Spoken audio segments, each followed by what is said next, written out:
Have you ever seen an image that just really bothered you? Chances are you were looking at what's known as a meme. Or, what is equally and probably more likely is that you were actually looking at something that came from a website called DeviantArt.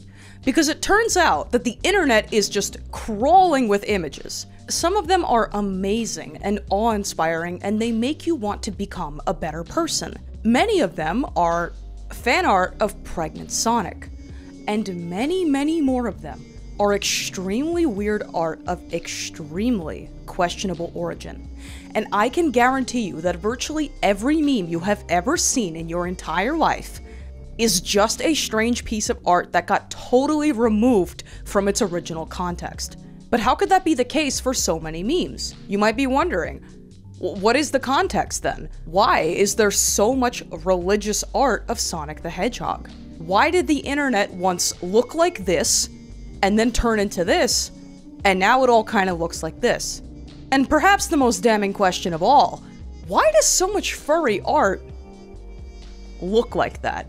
Well, these might seem like unrelated concepts, but actually all of these questions have the same answer. And that's why today I have gone ahead and created an iceberg of all of the art I could possibly think of on the internet. And I'm not saying I'm covering all of it, but given the runtime of this video, we got pretty close. Because the fact of it is, all of this stuff, dank memes, creepypastas, steamed hams, My Little Pony, even Star Trek fanfiction from 1973, all of this is far more connected than you could possibly imagine. So strap in for the most unpleasant educational video of your life, because today we're gonna be exploring the official bad art history iceberg.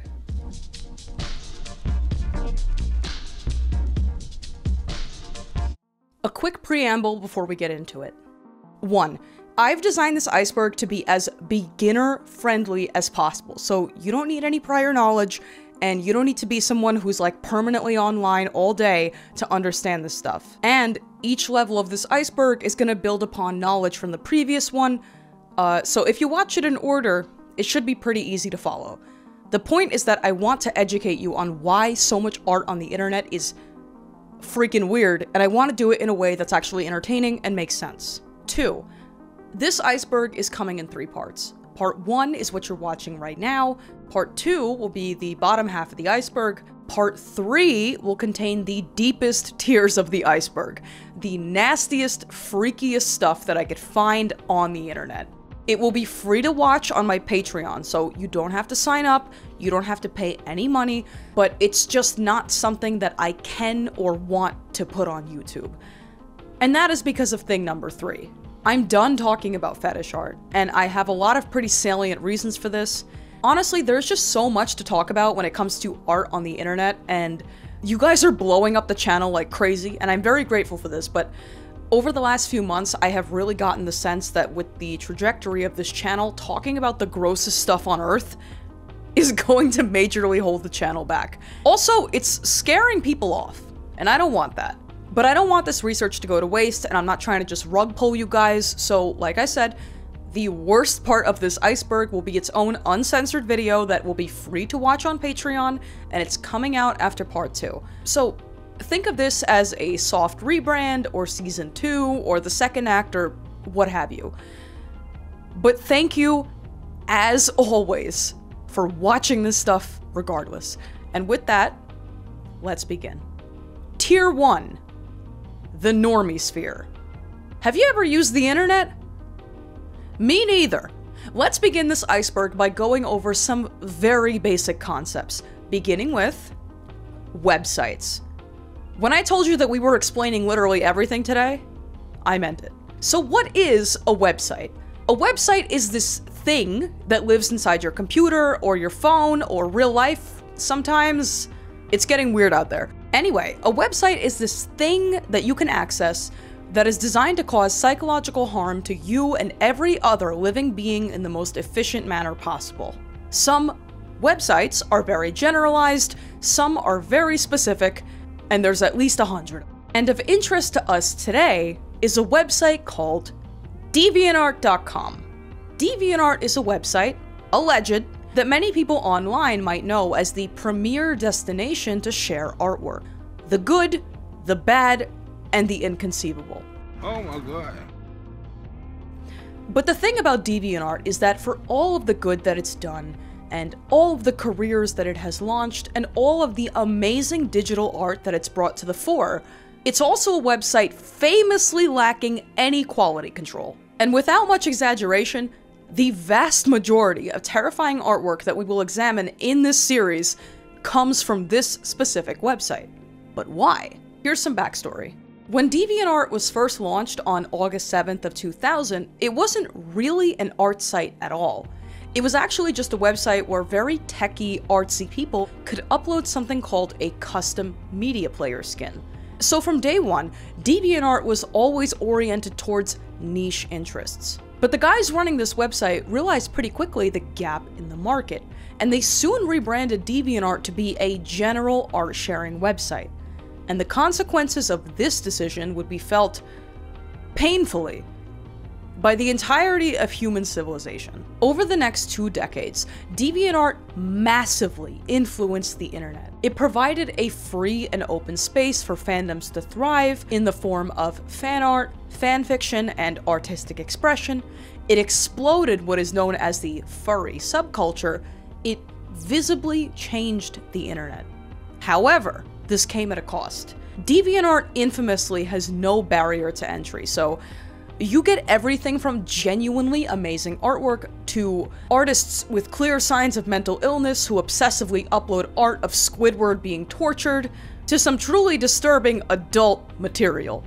Sometimes, all three at once. This has in turn created a culture of extremism where any artwork that is not obviously explicit to a normal person is permitted. And that is how you end up with a discrete population of people on the internet whose sole artistic obsession is drawing anime women get inflated like a balloon. To sum up, DeviantArt is to artwork what Walmart is to everything else. A one-stop shop that is widely known, widely stigmatized, and a great place to see the extremes of human sexual behavior. And on that topic, Photoshop. Photoshop is a popular image editing software. You can do most anything with it, and a lot of people use Photoshop to create art. Photoshop was once best known for its use in the massively popular Photoshop fail trend of the 2000s and early 2010s. Now, Photoshop is a software uniquely capable of producing uncanny imagery, which can be hilarious or horrifying, and is the bedrock of meme culture to the extent that memes are like a thing with cultural practices. Which I would argue they are. We love editing images, is what I'm saying. Now, the funny thing about Photoshop is that you don't hear people say that something has been photoshopped anymore. Now they say something has been edited. It's not that the concept of image editing has gotten any less popular. I'd say quite the opposite. But the ubiquity of Photoshop has been succeeded by the vast availability of things like free beauty filters, Facetune, and most recently, AI-generated images. But there is arguably one piece of software that's done more damage to the human psyche than Photoshop, and that is Microsoft Paint. It's the poor man's Photoshop. Microsoft Paint is a free program that comes with all Windows computers. It requires no skill to use. I forgot how Yoshi looks, but I'll do my best. Who's been drawing dicks? It's a favorite among children, inflationists, and batshit crazy people on the internet. Rule 34. Rule 34 is an internet maxim that states that if something exists, there is you-know-what of it. And there's also a rule right after it, Rule 35, that states if this material does not exist yet, it's only a matter of time. Rule 34 has not always had a name, but it's been a known quantity on the internet for as long as anyone can remember. But if you'd like to put a date on it, the term itself is attributed to this webcomic uploaded on August 13th of 2003. There's also an entire website, many entire websites, devoted specifically to this rule and its consequences, many of which will appear later in this iceberg. Once again, this rule is said to apply to anything in the world. Literally anything that has or will ever exist. I want you to really think about that. 4chan.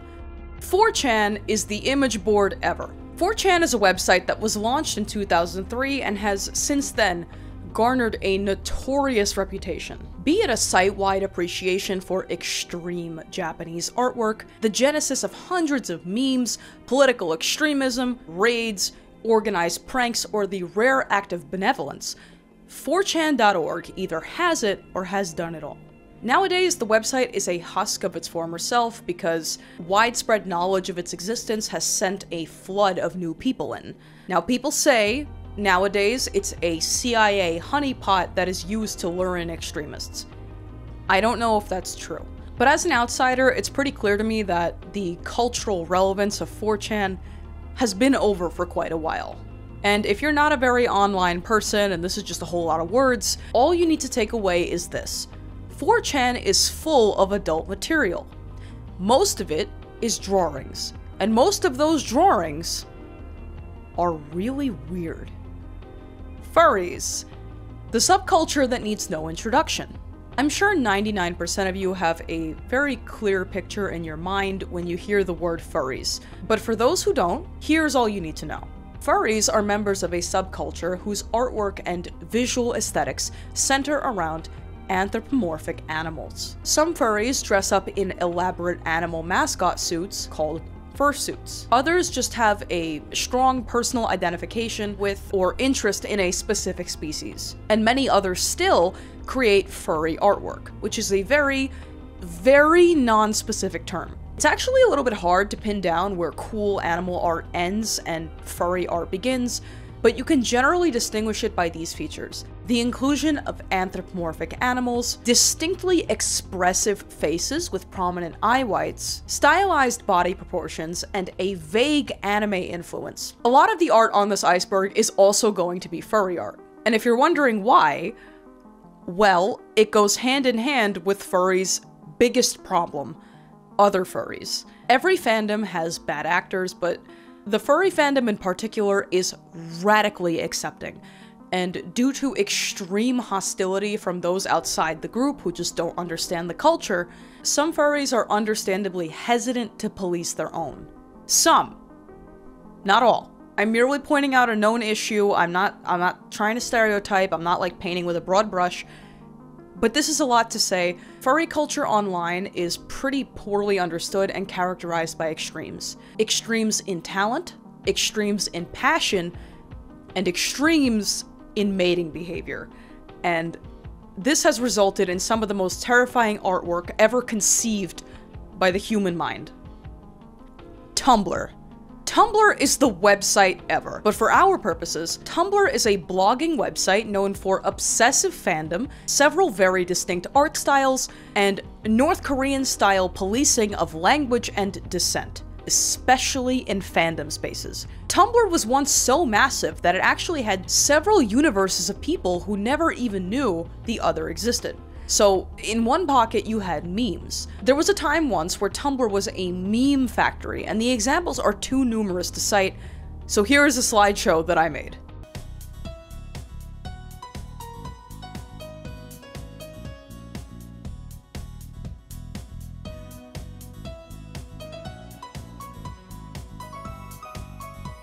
In another huge pocket, you have you know what. So much of it, in fact, that the situation spiraled out of control and ultimately led to the website's demise. We'll get to that later. And in another pocket, you have aesthetics. The concept online of having an aesthetic, or of something being aesthetic, as we describe it now, a lot of this language came from Tumblr. Tumblr, for instance, played a pivotal role in popularizing vaporwave, 90s grunge revival, plantcore, pastel goth, kidcore, cottagecore, weirdcore, any two combinations of words, and someone on Tumblr had something called an aesthetic blog cataloging it. But Tumblr is barely a thing anymore, and here's why. Around 2017, it saw a devastating decline in usership after instituting a ban, which they unfortunately had a very compelling reason to do. However, this alienated like half the website since adult material was a major part of Tumblr's usership, and They also started incorrectly flagging thousands of posts. This managed to alienate every single person using Tumblr for any reason, and the website honestly never recovered. 9gag/ifunny. 9gag and ifunny are image aggregation sites. They matter to us insofar as they're a pretty important part of the fucked up internet art pipeline, which usually goes like this: furry art website, Reddit, ifunny, the rest of the human race. OCs. OC is an acronym for original character. Every artist, author, any creative person has had an OC. The Joker was someone's OC. Tony Soprano was someone's OC. Even Jesus Christ was God's OC, if you really think about it. OCs are everywhere, and they are certainly all over this iceberg. Pretty simple concept. Fanfiction.net. Self-explanatory. Fanfiction.net is the best-known website for fanfiction of all kinds. Fandoms thrive there. It actually has several more risque counterparts, which is a theme that we're going to encounter a lot, and one of them is best known for being full of incredibly graphic material, notably a subgenre of male pregnancy fiction called the Omegaverse. And this might sound hard to believe, but the Omegaverse thing is actually very popular online. Reddit. I tried really hard to come up with a joke about the iceberg and the slippery slope because we are really sliding into the water now, but I couldn't do it. So let's talk Reddit. Reddit is a half forum, half social media type website comprised of numerous subreddits, communities organized by interest or topic. Some are small, some are massive, and half of them are bad. Of interest to us are two facts. One, many memes and strange artwork comes from Reddit, and many of those memes originate as unexplainable art from DeviantArt and around the web, which is often then taken out of context and reposted to subreddits like r/WTF, r/awful taste but great execution, r/furry, and so on. Now, this is often the first stopping point for memes before they proliferate throughout the rest of the web. This was famously the case with the Subway sandwich incident, which I will touch on at the bottom of this iceberg. It is that bad. 2. Redditors have a mixed reputation, and there is a very good reason why. On the one hand, small subreddits are known for their ability to organize around a problem and find you exactly what you're looking for, especially when it comes to tracking down weird art or mysterious images in general. On the other hand, several changes in leadership over the last decade or so have catered to wildly different audiences on Reddit. And this has resulted in a polarized culture where Reddit karma is now uniquely attainable by whoever is meaner and more self-righteous than anyone else, so long as the moderators are willing to delete any hint of dissent. I cannot stress enough, Reddit karma is fake internet points that people have ruined their own lives to get. In fact, this is actually such a well-known problem that Redditors are universally made fun of on all other social media. But to be clear, the pejorative Redditor, it's not the same thing as just a regular person who uses Reddit. From what I can see, the site is 70% totally normal people, 20% people creating a subreddit for every kind of adult genre that does or could possibly exist, and 10% Redditors. And I'm really over-explaining this because a little later on, we're going to discuss something called a soy jack. And it is really hard to understand the absolute hatred required to draw something like this if you haven't interacted with a Redditor. And if you haven't, don't worry, because your time is coming. Anime. Anime is a medium of animation. It is not a genre. Most anime fans would take great offense if you called it a cartoon. Anime is one of Japan's biggest cultural exports. It looks like this. Here, fishy, fishy. Here, fishy, fishy. Oh? Who's that? King Nosehair! Everyone knows fish swim in schools and you're interrupting class! And like DeviantArt, it thrives on a culture of extremes. Anime is also somewhat popular on the internet. Mary Sue. A Mary Sue is a self-insert character which often manifests as a perfect, superpowered, wildly complimentary reflection of the author. Now, this is actually a very natural impulse. Every single creative person has, as a kid or teen, written a story or drawn a comic or something where the main character is very obviously them, but cool. And it's not because they all have inflated egos. They have something called childhood egocentrism, the developmentally appropriate belief that you are the actual main character of the world. The actual problem with Mary Sue's is when they are so obnoxiously fighting for the spotlight that they interfere with the storytelling. And the internet is littered with examples of this. You get everything from the author but thinner, to original My Little Pony characters with rainbow hair and eye lasers and a mysterious past, to Harry Potter fanfiction that has absolutely nothing to do with Harry Potter and everything to do with emos being oppressed by the Academy and the man. And if you were wondering, the name Mary Sue was popularized by a 1973 parody Star Trek fanfiction. The author was herself so fed up with poorly written Star Trek fanfiction that was obviously just wish fulfillment stuff that she went ahead and wrote the most obnoxious one of all. And it's pretty emblematic. It's one in which the main character steals the show and causes all of the existing characters to be totally out of character and bend over backwards to tell everyone how awesome and beautiful she is. And that's it. If you don't want to learn about something called sonic crucifixion, please exit the video now, and thank you for watching. Tier 2. The real iceberg. You've made it to the second tier of the iceberg. You are now truly ready to explore the internet.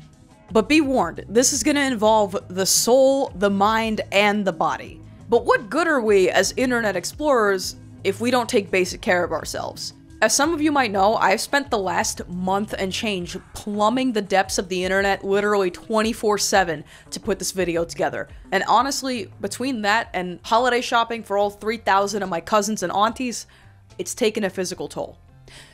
But I have good news. We live in the future.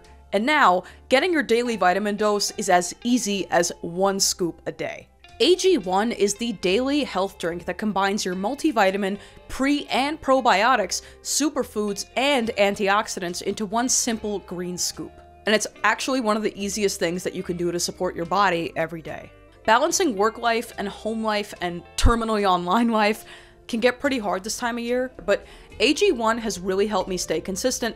And the best part is that it's actually as easy as 1 step in my morning routine. And right now, AG1 is giving you their best offer ever. So these days, I like to start my day by putting 1 scoop in my travel bottle and then sipping on it while I do my morning research. And if you're like me and you're cramming in your self-improvement kick at the literal end of the year and you have no clue where to start, this actually makes getting your daily vitamins in way less intimidating. It's a total time saver. Plus, the pre- and probiotics in AG1 help support your gut health and digestion, which, considering the stomach-turning stuff that I have to research for this channel sometimes, is a huge plus in my book. And they have lots of flavors, too. AG1 now comes in original, citrus, berry, and tropical. My favorite, personally. I really cannot recommend this enough. So head to the link in my description or scan my QR code, and when you first subscribe to AG1, you'll get an AG1 welcome kit, a bottle of vitamin D3 plus K2, a morning person hat, and you know how much we like hats here, and you'll get to try each new flavor of AG1 and their new sleep supplement, AGZ. That is $126 in free gifts for new subscribers. Thank you so much to AG1 for sponsoring this video, and back to the other thing. The Sonic fandom. This is a huge one, but I'll try and make it concise. Sonic the Hedgehog is a video game series about a hedgehog who runs really fast. That's about it. And in spite of this, Sonic has spawned one of the most psychotic fan bases imaginable. Sonic 06, best Sonic game ever. Sonic fans have a nasty reputation for being obsessive, ripping each other to pieces over minor disagreements, I'm talking as minor as are Sonic's arms blue or beige, and flooding the internet with hilariously bad artwork. Now, some of it is bad because it's made by children, Sonic's target audience. Some of it is bad because it attempts to use Sonic fan art as a medium to address topics like love, death, divorce, natural disasters, and terminal illness. And the rest of it, and I really do mean all the rest, is this. You might be wondering, this hedgehog? This is the subject of millions of people's deep, dark, erotic fantasies? Yes! But the Sonic fandom did not actually start this way. The franchise itself began in 1991, Sonic the Hedgehog! No fool. And it looked like this. So what happened? It all hit the fan, in my opinion, in 1998. First, a game comes out called Sonic Adventure. Sonic Adventure was way more ambitious than the previous installments, way cooler, and it was in 3D, and notably, the Sonic in this game was taller and thinner than before. He kinda looked like a guy, like more anthropomorphic. Then, 1999. Hi, Sonic! Hey, Rosie! The Sonic Underground cartoon series comes out and proves to people that Sonic is actually not that hard to draw. In retrospect, a pretty negative development. And before anyone even knew what that meant, 2001, Sonic Adventure 2 comes out and changes everything. It was cooler, it was edgier, it had jungle and hoverboards and soap shoes, and notably, a brand new character called Shadow the Hedgehog. This hit furries, autistic people, and young artists like crack. By the mid-2000s, DeviantArt was flooded with Sonic fan art. A lot of it, obviously, was made by children, but a lot more was made by adults, and this is where the obsessive thing rears its head. A small pocket of Sonic fans have a consuming obsession that causes them to draw Sonic over and over and over. In the late 2000s, in fact, the term Sonic OC developed a nasty stigma owing to the fact that DeviantArt was absolutely overrun with poor quality Sonic artwork. In fact, one Sonic fan was so famously outspoken about having autism that this person single-handedly damaged the reputation of the entire fandom for 2 decades. We all know who this is, and I will never be getting into it.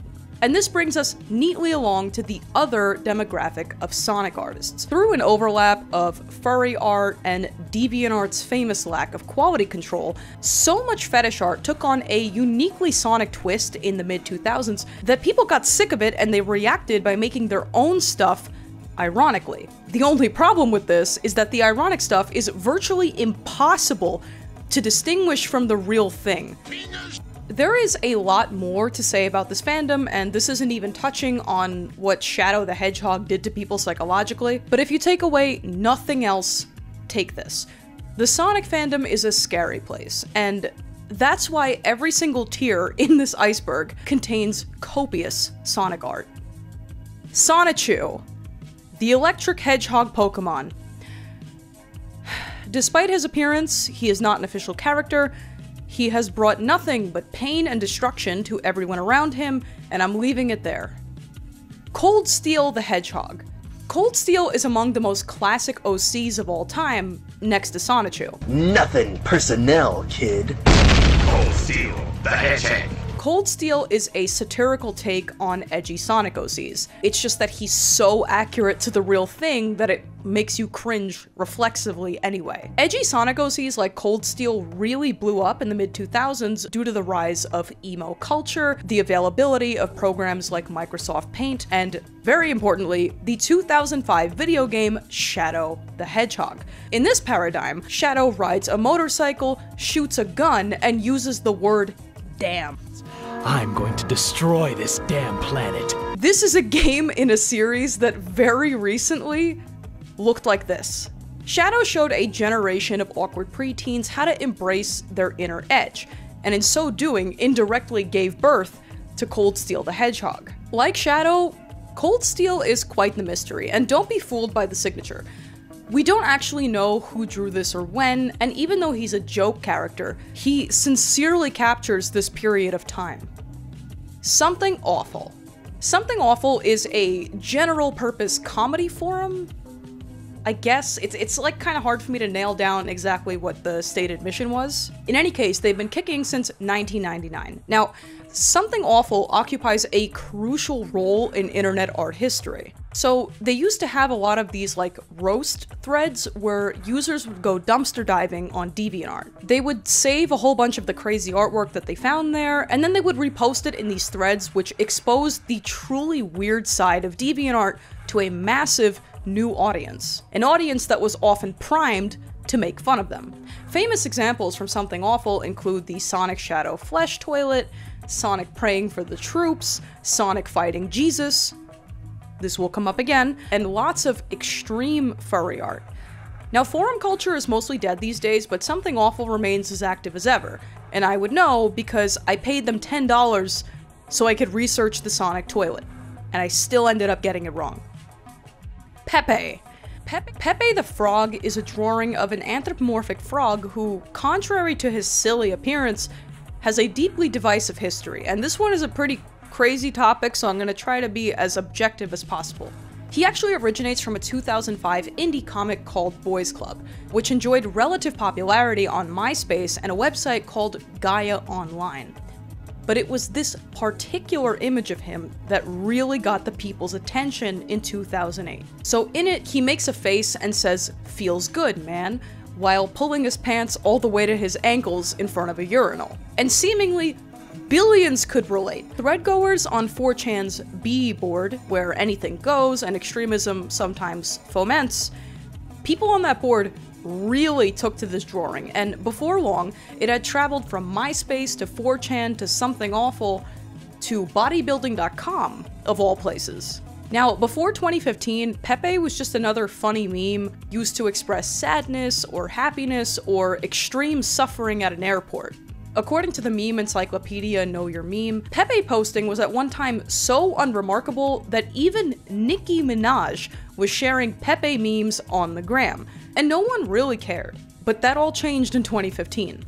Pepe had been quietly gaining traction with a pocket of right-wing political extremists online. And then, on October 13th of 2015, then presidential candidate Donald Trump tweeted out this Pepe-themed fan art of him with the caption, "You can't stump the Trump." This had the effect of making Pepe absolutely radioactive to anyone outside the online hard right. And from then on, any posting of Pepe was seen as co-signing this movement. In 2017, Wendy's tweeted out their own Wendy's Pepe and got absolutely torn asunder for what many people perceived as Wendy's endorsement of the alt-right. The controversy around Pepe has notably subsided in recent years, but his reputation as some kind of weird apolitical meme was completely destroyed. And even today, variants of the Pepe meme have taken on an entire life of their own. Now, as with Sonichu, I have little desire to expand upon this topic, but since it is so germane to the modern internet art landscape, it would be weird not to mention it. Anyway, what about the artist behind Pepe, right? Like, how does he feel about all this? Well, unfortunately for comic artist Matt Fury, it was never his intention nor his expectation for Pepe to become the avatar of this political movement. He doesn't seem happy about it at all. Virgin versus Chad / incels. Incels is internet-y newspeak for involuntarily celibate. These are, for the most part, men that believe that they are doomed to a life of celibacy because of their inferior looks or genetics or something in that vein. Now, what actually dooms them is their extreme neuroticism, undiagnosed mental illness, and rage. And incel rage has given us a lot of artwork. It's kind of crazy how much cultural sway incel slang and vocabulary has had on us. Yes Chad, Giga Chad, Chud Jack, Tradwife, the green line test. These are not all inventions of the incel culture, but were it not for the culture, they probably wouldn't exist in the mainstream meme market nearly to the extent that they currently do. So let's start with a classic. Virgin versus Chad. This is a comic panel depicting the tragic dichotomy of, you guessed it, the Virgin and the Chad. The Virgin is supposed to be you. You're a loser with thin wrists and bad posture and negative riz. Kinda like the resentful version of this guy. What about that girl right there? She's beautiful. Why do you try talking to her? Hello, I am Professor Psychotic. I'm making a name with my DNA in my evil laboratory. Contrast this with the Chad, who to incels, through some degree of ironic detachment, is the ideal male archetype that all women want. Now, quick disclaimer here, the Chad meme actually predates the virgin and incel paradigm as far as its mainstream circulation on 4chan, but that's a story for another day. And as for Chad, here are his defining traits. A tiny, beetle-like stride, hands poised to grab nearby fertile poom-poom at all times, unflinching eye contact, and a conspicuous bulge. Now, the virgin half of this originated as a comic depicting the, quote, virgin walk, which according to certain Chan users was a supposedly reliable way to spot a male virgin. But the Chad half of this comes across as real resentment disguised as a joke. Because let's be serious, if in real life a woman saw this guy, she would run away screaming. But in the mind of a certain type of incel who does not go outside, and who is enabled by other self-hating men, and whose singular obsession is achieving some perfect ratio of features that will get him some pussy, this is barely a joke at all. Incelisms will continue to come up again and again throughout this iceberg, so just keep their outsized influence in the back of your mind. Gangsta Bob / Gangster Edits. If you've never seen him, Gangsta Bob is a dripped out version of SpongeBob SquarePants, dressed like what I'm pretty sure is supposed to be Al Capone. Gangsta Bob is the most well-known variant of this particular genre, and he's actually among the most mysterious. No one knows where he came from, but there is a rough consensus. He was probably designed between 1999 and, in my estimate, 2007, dating to this one particular archive I found, and he probably existed as an airbrushed t-shirt design first, before being scanned and digitally edited. The 90s was a pretty big decade for bootleg t-shirts featuring swagged out cartoon characters doing things like smoking and drinking and shooting guns. And very specifically, actually, in Southern California in the late 90s, the swap meet scene attracted tons of this type of bootleg. And I'm very specifically referring to those airbrushed, like gangster-themed Looney Tunes shirts that your uncle might wear, for example. And if you don't know, by the way, a swap meet is kind of like a big thrift / flea market where you can buy things or trade with other sellers. The furthest back anyone has found Gangsta Bob online is in this compilation video from YouTube from 2007. Though a lot of the art featured honestly looks a little bit older to me.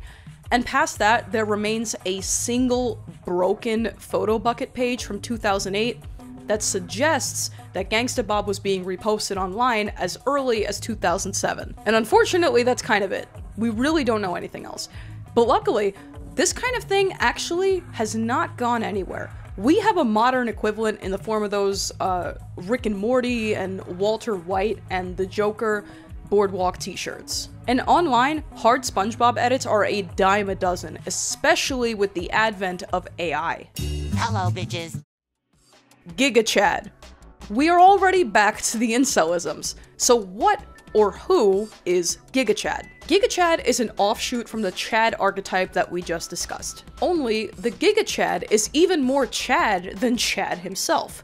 He is a supernaturally buff, chiseled, manly man who exudes simultaneous charisma and stoicism, and he started as a Photoshop, which again, not really a term you hear anymore. And he was actually among the last prominent Photoshops to ever blow up like this. So the story goes, in 2017, photographer Krista Sidmalis uploaded highly stylized Photoshop edits of a male model called Ernest Kalimov for her larger photography project called Sleek and Tears. These images quickly made their way to the bodybuilding subreddit, and then to 4chan, and then to a lookism forum.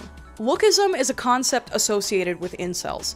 The premise is that female attraction and/or pussy can be attained via incredibly precise adjustments to the male skull. So if you can just achieve the ideal ratio of eye tilt and jaw width, etc., you can achieve this kind of ideal attractiveness.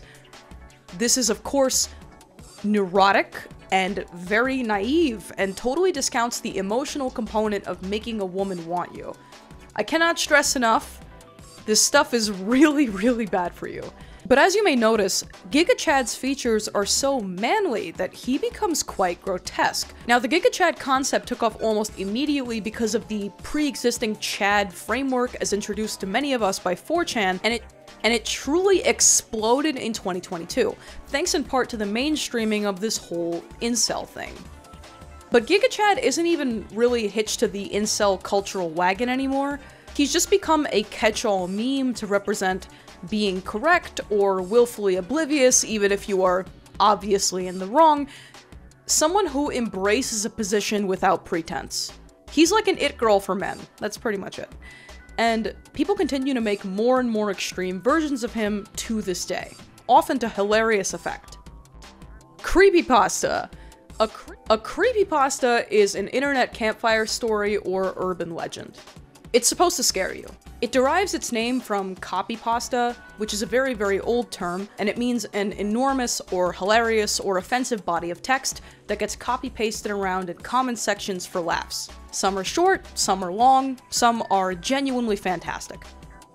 And in the same vein, creepypastas, especially creepypasta narrations, which was a style of YouTube video that was very popular in the early 2010s, were a mainstay of online culture. They also originated a lot of uncanny images, usually Photoshop edits, that became memes long after their cult status faded away. Smile Dog, Jeff the Killer, Squidward's Day Off from his life. This produced a lot of mixed media artwork that combined writing and photo editing and sound design and video. It probably didn't seem that way at the time, but in retrospect, this stuff has a lot of artistic merit, even if a lot of it sucks. Machinima/Gmod/SFM. A portmanteau of machine and cinema, machinima was a style of animation that used video game engines and assets to create films. So instead of taking the traditional path and learning how to animate, or how to model, or learning 3D basics, now anyone interested in filmmaking could bypass all of this and use the video game itself as a canvas. To me, this is an absolutely mind-blowing idea. Now, most machinima animators were hobbyists, like usually they were 14-year-old boys making shitposts with their friends. But some projects were truly enormous in their scope, and they were executed so well that they took on an entire life of their own. So how did this end so tragically? There's kind of a pretty sucky story to this. Machinima was launched in 2000, but it actually exploded in earnest after 2006 alongside YouTube. So not only was there this massive growing community of gamers and artists, but creators who wanted to make their mark had an amazing opportunity in Machinima's official YouTube channel. And it was kind of genius. Rather than uploading their Machinimas to a brand new channel and having to fight tooth and nail to even break 100 views, they could just submit their stuff to the massive pre-existing Machinima channel and they could blow up overnight. It seemed too good to be true, because it was. In the early 2010s, the Machinima YouTube channel expanded creatively, and it started to allow all sorts of video submissions. So this meant that those original video game animations were now being uploaded alongside commentary videos, let's play videos, anything related to video games. And what this meant is that animators who spent weeks to months of their lives putting their projects together were now competing with a completely different format of video that not only took way less time to put together, but also appealed to a way bigger audience.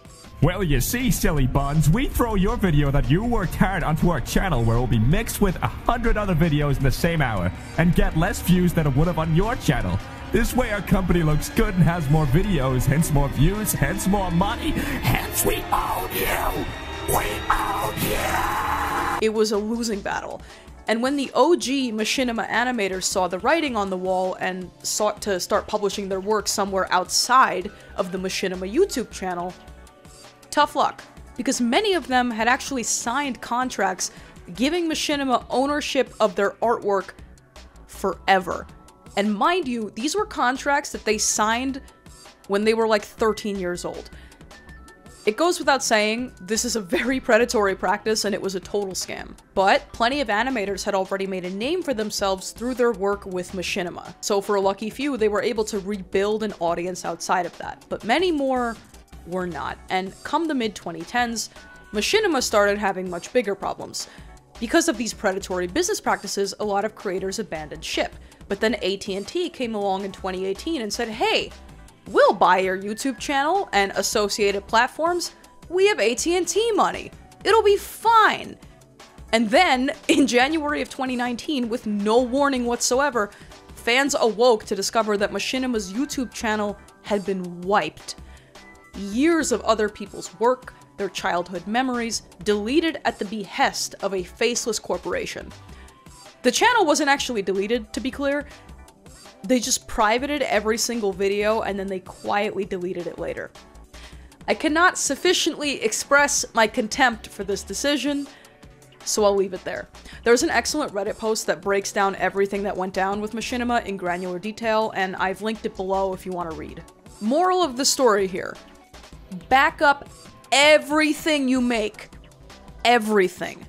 So, to brush up real quick, Gmod, or Gary's Mod, was a mod originally intended for use with the video game Half-Life 2, and the Source 3D game engine in general. This was a type of software that let you play around within the video game and use all sorts of assets, and this is what a lot of people used to create their machinimas, alongside SFM, or Source Filmmaker. SFM is a video capture and editing software known chiefly for 3 contributions. Really well-made, hilarious animated shorts that have millions of views and hold up remarkably well, Skibbity Toilet, and a lot of it. SFM users are split about 50-50 into gooners and normal people, and I say this with no hint of malice. If you say the phrase Source Filmmaker to anybody on Twitter, you can observe 2 wildly different reactions. Feelsguy / Wojak / Soyjax. Wojak is a catch-all term for this type of drawing. It's a crude black and white sketch, most likely made in Microsoft Paint. And you may have noticed this guy and his variants all over the internet. So where did he come from? The Wojak originated from this comic in 2009, source unclear, but its entry into internet culture proper is attributed to a German image board called Krautchan. So back then, this sad little dude was actually known as Feelsguy, and this is because in the 2010s, it was quite popular online to say something had hit you in the feels or you had all the feels. It was shorthand for feelings, usually melancholy. Hence, he was known as Feelsguy. However, as Know Your Meme reports, a user claiming to be the original artist, called Wojak, eventually took credit for the illustration. Wojak is a rough Polish portmanteau that means little warrior, and from then on, the name stuck. And it was such that every single variation of this image became known as a Wojak. I'm leaning heavily on Know Your Meme's reporting for this item because, honestly, the history of this one is a little bit hard to pin down. That aside, there quickly grew tons of mutations on the Wojak template, each increasingly distant from their common ancestor. Some were even members of a hybrid species. There were so many of these, in fact, that 4chan users eventually coined the term Wojak posting to describe this phenomenon. By the 2020s, the Wojak format had become spread so thin as to include basically any Microsoft Paint rendition of a human face. It even has a much more removed mainstream cousin in the form of custom female Wojak edits. And I was actually very surprised to learn that these are very popular on Pinterest. There's also e-boy Wojaks, the tradwife Wojak, wifejack, the Chad face, once again, the inescapable influence of the Chad. It seems to me that a lot of these concepts are bound up together. They don't really exist independently. So just so you understand, so many things pass as a Wojak now that were it not for the eyes, nose, and general position of the head, you'd never guess that it began as this. This meme is the ship of Theseus. It's not even the original meme anymore. And this is best exemplified by the Jack suffix. Basically slap together any MS Paint drawing of a face, add a noun, and add the Jack suffix, and boom, new Wojak. My favorite doesn't actually have a name that I know of, but it's the one that's like, careful, I graduated Reddit University, and I really like this one because I can just like feel it was made with so much hate. Now there's another fascinating species of Wojak called a soyjak. Soyjaks arose in the 2010s as a way to make fun of the fake surprise soy face trend, which we'll touch on again, and the broader implications that soy faces had for beta millennial males in general. Again, this is a huge topic, I'm using a lot of jargon, and I'm trying to be as concise as I can, but to sum up, Feels Guy is the original Wojak face originating in the late 2000s. Wojak is the general taxonomy for this type of face, deriving its name from the user called Wojak. Soyjak is a much more Chan-oriented style of Wojak, originally localized to a website called soyjakparty/theshardy. Newgrounds. Newgrounds is an art, flash game, and music sharing website that defined the irreverent late 2000s internet and became the birthplace of many classic memes and artworks and animations. If you've seen Numa Numa Guy, Peanut Butter Jelly Time, Smiling Friends, Ed's World, Madness Combat, these were either created on or popularized by Newgrounds. Newgrounds has launched the careers of tons of animators, hence my emphasis on Smiling Friends, by the way. I'm not shy about the fact that I am a big fan of Smiling Friends. But that aside, Newgrounds is on this iceberg specifically because it was the catalyst, in case you didn't know, for something called Onkazone, which was a meme that exploded to worldwide proportions because it was actually just barely cropped you-know-what. It just happened to look like a funny cartoon. And it would turn out that Newgrounds has plenty of both. Loss. Loss is the name of a deadly serious comic strip from 2008, wherein the main character runs into the hospital, is directed towards his wife's room, gets bad news from a doctor, and helplessly watches his wife cry in the hospital bed. The implication being, she lost the baby. Now, if you think I'm being mean, you need to understand something. Loss is a panel from Control-Alt-Delete, which was an otherwise gamer-themed webcomic. It was already understood at the time to be corny and a bit lame outside of the serious gamer subculture. So you can only imagine the mental flashbang of opening Lost that fateful day in 2008 and seeing a fully serious comic about the reality of miscarriage. Naturally, this was hilarious to everyone on Earth, and the Lost meme was born. Lost is a weird case of a meme so famous that references to it are actually more well-known than the thing itself. So many people reference Lost that the referencing of Lost is now the meme. Somewhat like the Wojak, it's another Ship of Theseus situation. And this created yet another meme. Anywhere you see a grid with this arrangement of lines, and the criteria is super lax, that constitutes a Lost reference. In terms of art, this is one of the most reproduced and referential illustrations on the internet. Ships/shipping. Shipping is a term derived from relationship, and a ship is any romantic pairing of any fictional characters, although there are plenty of cases where the ship involves real people or inanimate objects. Sky's the limit. Shipping is a cornerstone of fandom culture, and you can usually identify it with the name X name, SpongeBob X Squidward, Mario X Luigi, Rhea Ripley X EO Sky, and so on. Oftentimes, these names are actually combined into a portmanteau, so you get like Squidbob or Rio or Charpim. You get the idea. The troll face. What can you even say? The troll face is a classic, and far and away the most recognizable illustration in internet history. He hails from a genre of meme or artwork called rage comics, which were very, very popular in the early 2010s. But where did he actually come from? His first ever appearance was in this DeviantArt post from September 19th of 2008 by the artist Win.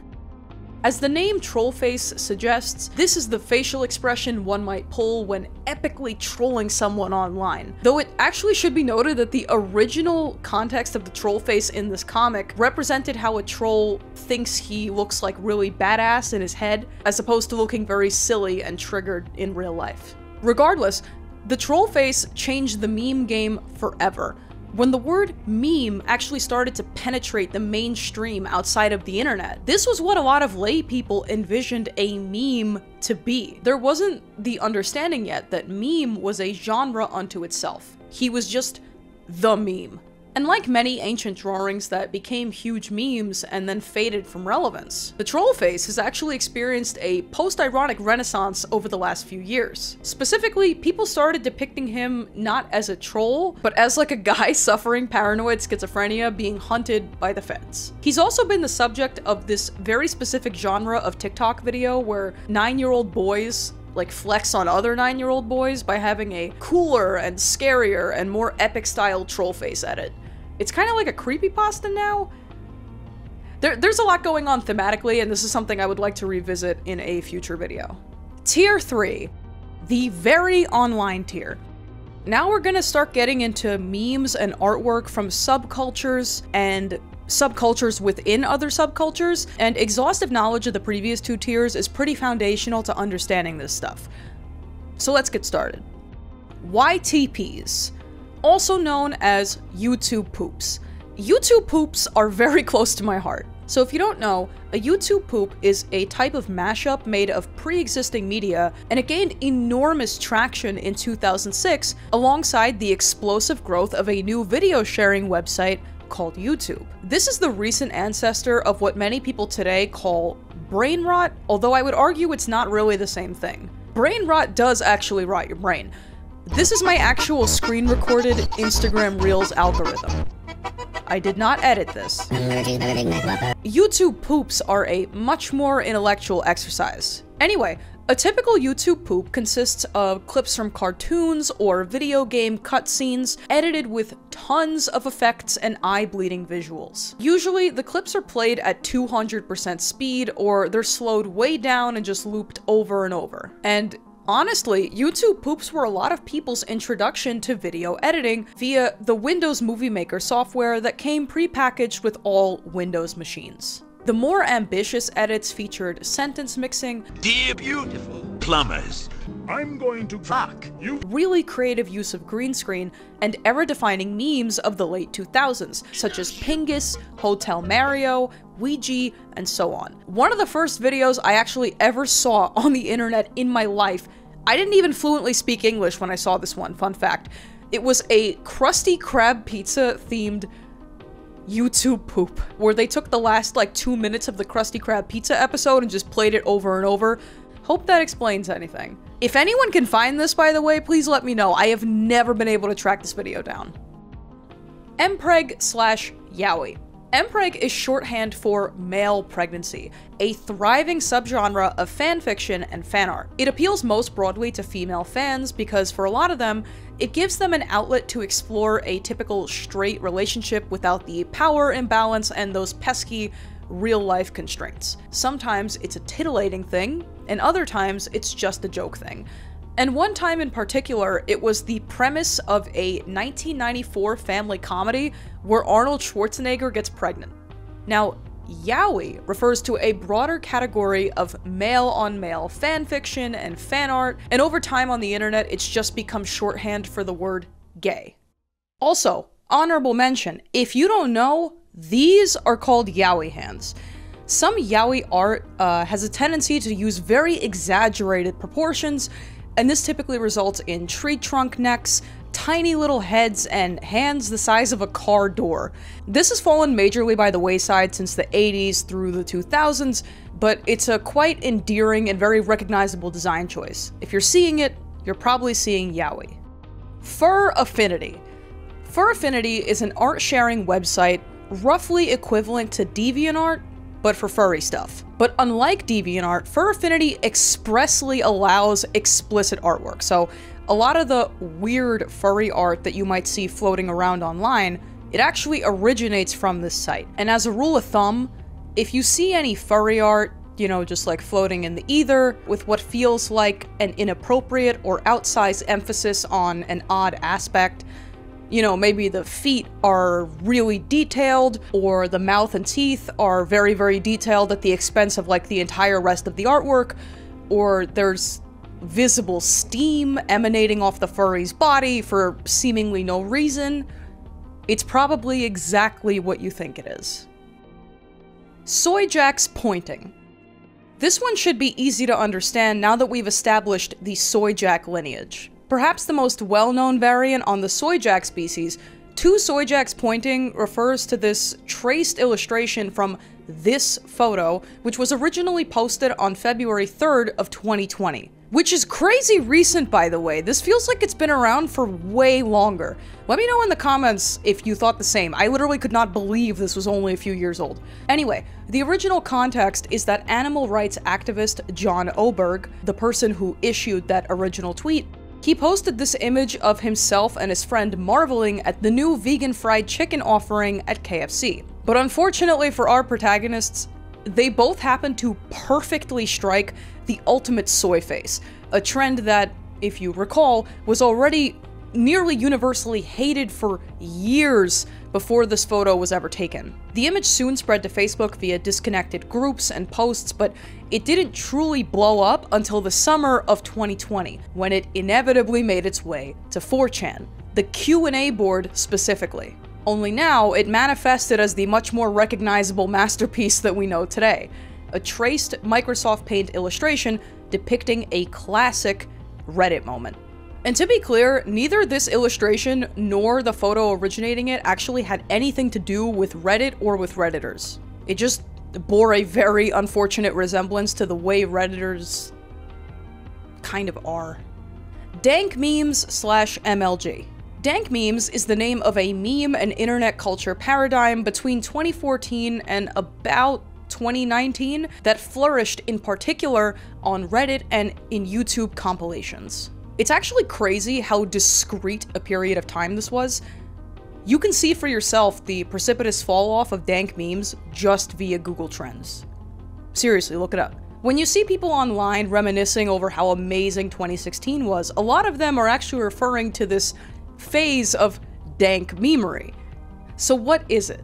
The dank meme look is characterized by the following. References used so frequently that they lose their humor and take on a surreal quality, dreamlike, edgy, off-kilter editing, Shrek, Pepe, the Illuminati symbol, Dat Boy, the RuneScape gnome child, heavy visual overlap with MLG gamer humor, which is something I'll touch on in a second, and a lot of other green and/or gamer motifs. In fact, the use of intentionally bad green screen was key to this look, to the extent that it overlapped with a similar movement called MLG. That's the one that looks like this.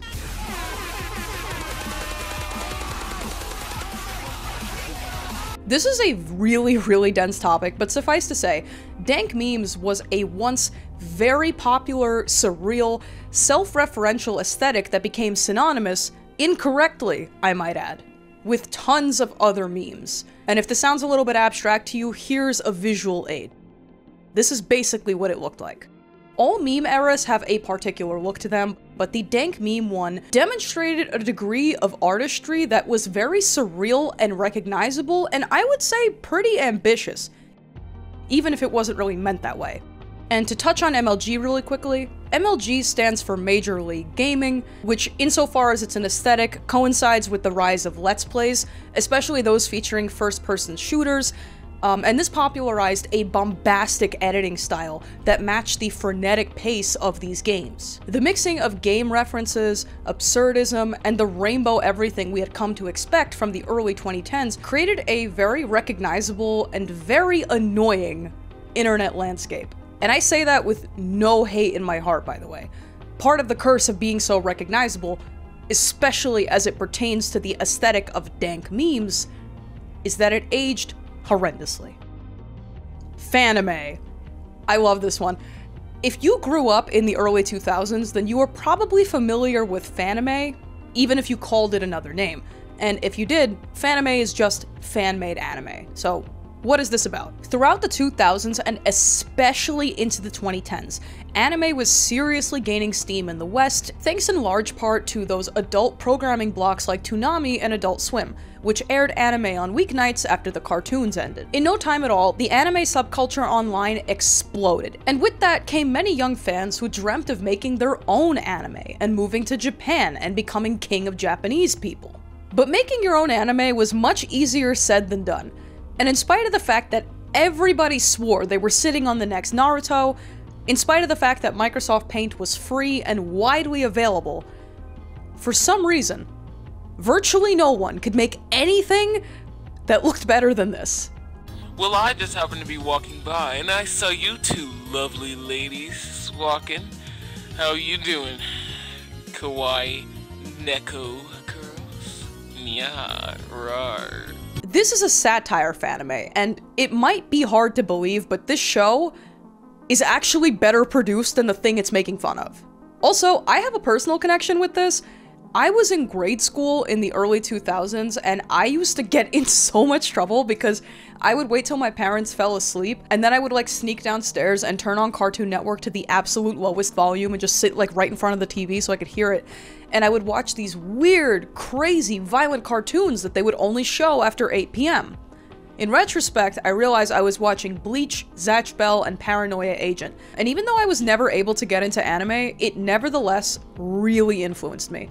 I used to obsessively just search the word anime on Google Images, and then I would put a loose leaf on my computer screen, one of those old ones, so if like you put your hand close enough to it, it zaps you, and I would just trace whatever I saw. And this really helped me learn how to draw, actually. You can't be on mom's phone Googling anime lesbians and not know how to delete your search history. I also became aware of something called otaku, which is an older term that got supplanted by weeaboo, which is probably the term most of you know. But they're not quite the same thing. Otaku culture, as it was embraced in the West, was a huge factor in the flood of amateur anime art that obliterated the web, mostly DeviantArt, in the mid-2000s.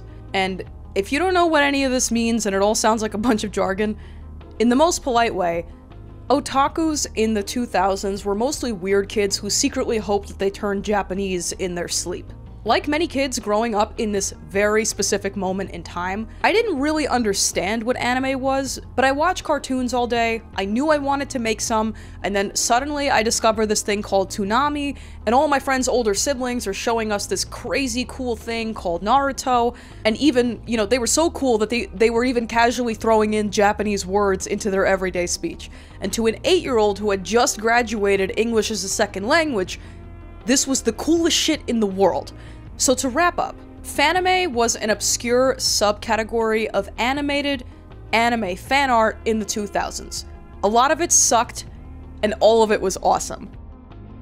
MLP. My Little Pony, abbreviated MLP, was a huge phenomenon online starting in 2010 and petering out by 2020. Not only was the show a smash success commercially, but it also generated two very different fan bases. Little girls, the target demo, and millions of grown-ass hairy men, many of them on 4chan dubbed bronies. And grown women, but they were mostly outnumbered by the men, at least online.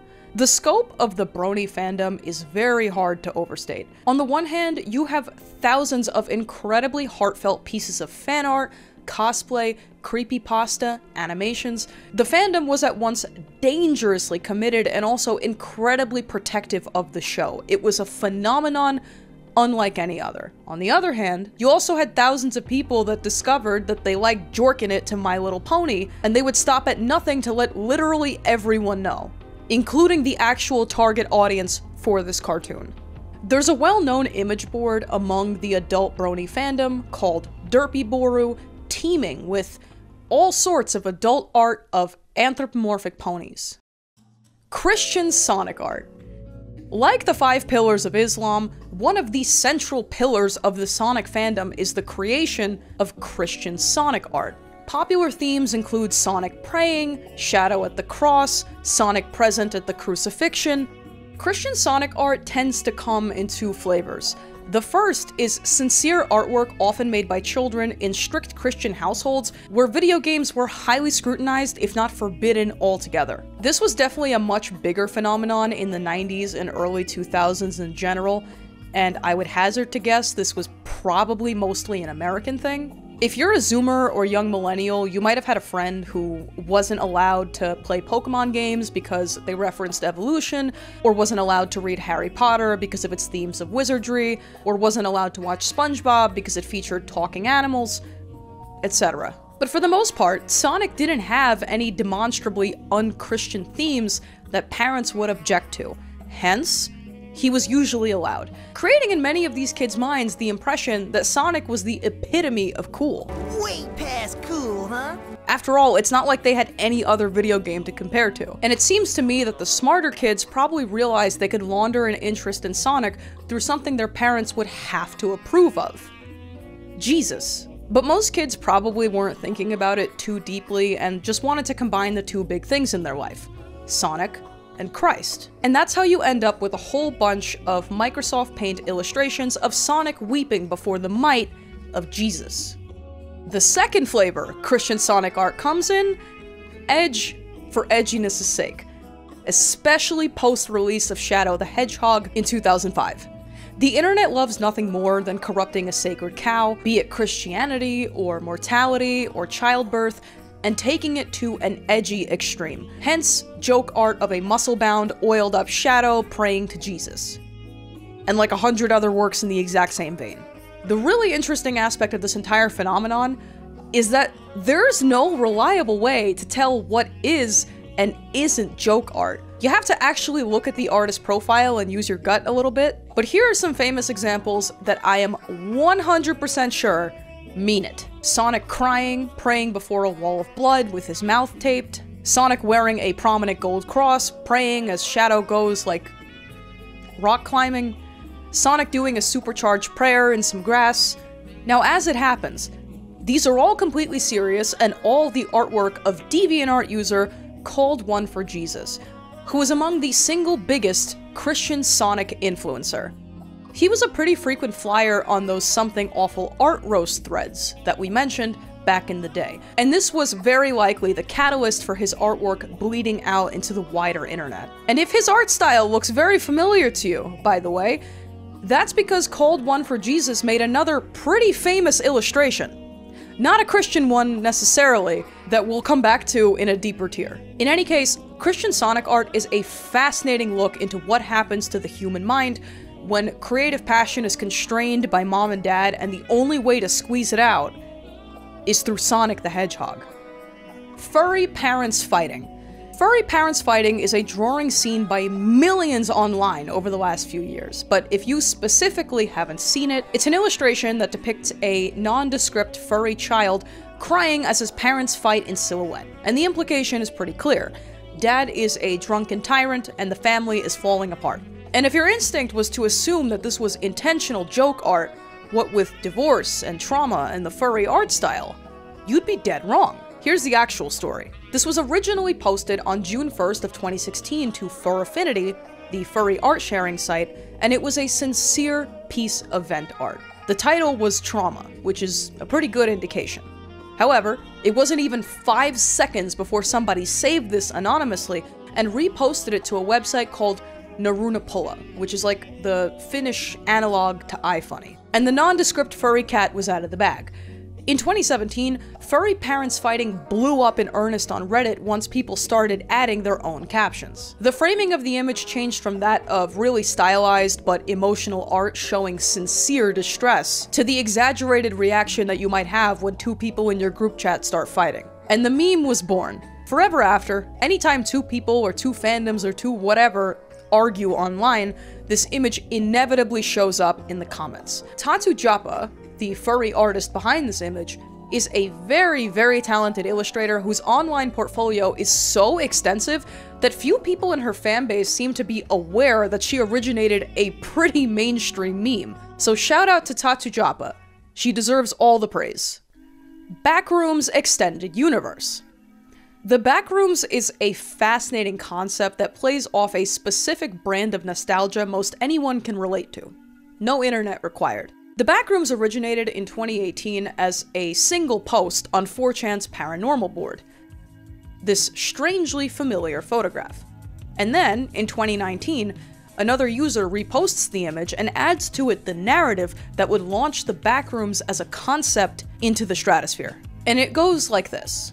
If you're not careful and you no-clip out of reality in the wrong areas, you'll end up in the Backrooms, where it's nothing but the stink of old moist carpet, the madness of mono yellow, the endless background noise of fluorescent lights at maximum hum buzz, and approximately 600 million square miles of randomly segmented empty rooms to be trapped in. God save you if you hear something wandering around nearby, because it sure as hell has heard you. Off the rip, this is a fascinating premise.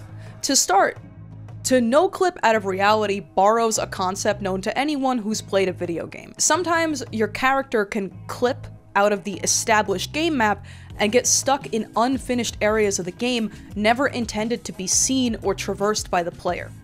This is a very uncanny, immersion-breaking experience. You're suddenly in a very familiar environment, it's just ever so slightly wrong. Kind of a strange, inaccessible memory of a place from your childhood. Something you're not supposed to look at. Not because anyone told you not to look, but because the nature of this place is such that you should never have been able to lay your eyes on it in the first place. This concept was evocative, relatable, and most importantly, a huge cash cow. Between 2019 and 2022, the Backrooms phenomenon became this huge collaborative fiction project across the web. Many people wrote their own creepypastas about this idea, and many more started creating a specific type of edited image meant to evoke that Backrooms feeling. These were mixed media / 3D / digital artworks, generally referred to as liminal spaces, a concept that goes hand in hand with the Backrooms. Wikipedia lays it out best. Liminal spaces are empty or abandoned places that often appear eerie, forlorn, and often surreal. Liminal spaces are commonly places of transition. This is why most liminal spaces you'll find online are some type of hallway, by the way. And if you're having a hard time picturing what exactly all this means, the example that I always think of is I have this vivid memory of going to school after hours for a Halloween party in the 6th grade. I remember seeing the hallway that I walked in every single day, only now it was half lit up and completely empty. It was at once familiar and very wrong, and I remember feeling this innate fear in my lizard brain. This thing that I saw every day suddenly bore no resemblance to itself, and it genuinely scared the crap out of me. Now, to return to the Backrooms. In 2022, a digital artist going by Kane Pixels uploaded an incredibly well-produced 3D animation from the perspective of someone stuck in the Backrooms. He created an entire believable environment from this one creepy photo, and this thing took off like a rocket. First of all, as of recording, it is sitting at 69 million views. Second, Kane Pixels has created a further 21 installments in the series, and each one adds more context and lore along the way. So how could something this huge and this popular and this interesting so quickly grow irrelevant? This is not to call Kane Pixels irrelevant. A24 is allegedly making a Backrooms film, so it's not like this entire concept just disappeared. But the online Backrooms fandom is a victim of itself. After Kane Pixels' video, many imitations followed, and most of them failed because they could not stop upping the ante. The Backrooms is frightening in and of itself because of a lack of information. It is the not knowing that creates the fear. But most people's approach to the Backrooms was very one-dimensional and unsubtle. You know, they were adding in blood seeping from the walls and clowns chasing you. It was clear that most of these artists did not understand whatsoever what made the Backrooms work. And these days, 99% of Backrooms fan creations in this genre have been sublimated into the broader category of mascot horror, which is something that almost exclusively appeals to children. But if you're into this kind of thing and you're looking for a good Backrooms style video and you've already seen the found footage series, I highly recommend Lost in the Hyperverse. He does a really good job of adding more conventional horror elements into the Backrooms without overplaying his hand, and I would say these are super well made in general, so please check this guy out. Also, pretty relevant and recent update. On May 29th of 2024, Twitter user TJXZZ reported that the location of the original Backrooms photograph had been found. It was the back rooms of a toy store called Hobbytown in Wisconsin, which the store was actually pretty happy to celebrate on Facebook. So that answers that. Smiling friends. Smiling Friends is an adult cartoon currently on its 3rd season on Adult Swim. It's an absurdist animated sitcom about the misadventures of Pim, Charlie, and their suite of wacky coworkers, who spend every episode fighting hell and high water to attain their singular goal. Get out there and make someone smile. Smiling Friends has a massive online fandom because it is a direct extension of online humor. Everything about this show was born on the internet, including, to a massive extent, the art and the artists who made it possible. Smiling Friends is co-created by Zach Hadel and Michael Cusack. Both have a prolific animation and video history on Newgrounds dating back to the 2000s. And Smiling Friends is really incredible to me because it managed to break out of the Newgrounds talent bottleneck, which is very difficult to do, and it got recognized by a major network. This show is the success story of starting out as an artist just posting your stuff online and then eventually getting your own show. And if you didn't know, this thing is a really big deal. They managed to get a voice cameo from everyone from Tom Fulp, creator of Newgrounds, to Gilbert Gottfried in his final ever role, Merry Christmas! to Dana Snyder, who many of you might know as Master Shake and Gazpacho, to Mike Stacklasa from our good friend Red Letter Media. This show is the internet gone full circle, and it's more than a standalone cartoon that is super funny and competently made.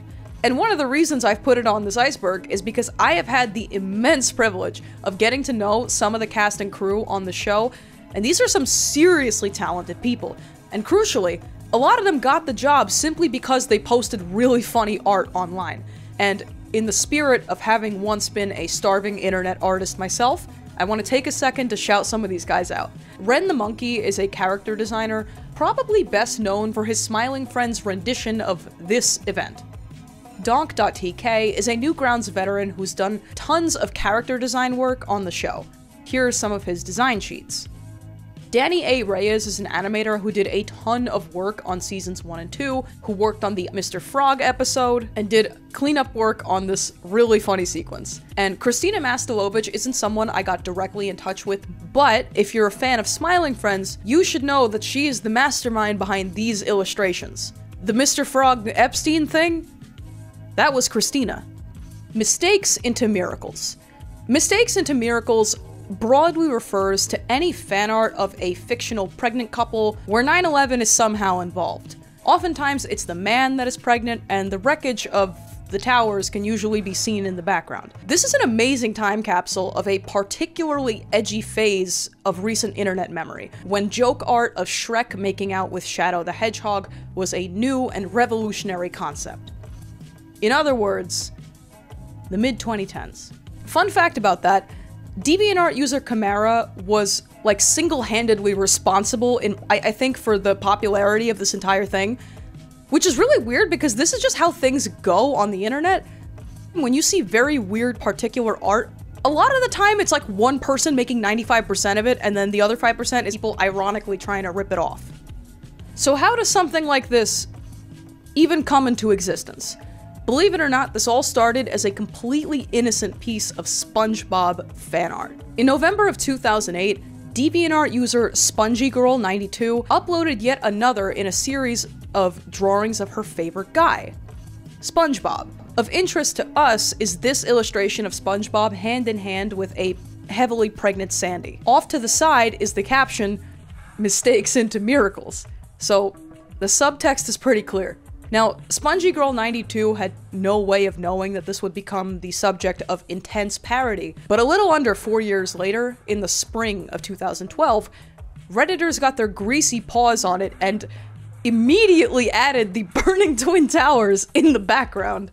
What's crazy is they didn't even fully erase her signature. You could you could still make it out on the bottom right. But that made little difference. The modified artwork was posted on the WTF subreddit, and thus, the format was born. Dozens of artists around the globe tried their hand at the Mistakes into Miracles trend, creating pieces featuring Shrek, Shadow, Karl Marx, Sonic, of course, Mike Wazowski, Squidward, even a literal banana. There's not much else to this, barring typical shock factor, and sadly, Spongy Girl's DeviantArt account is no more.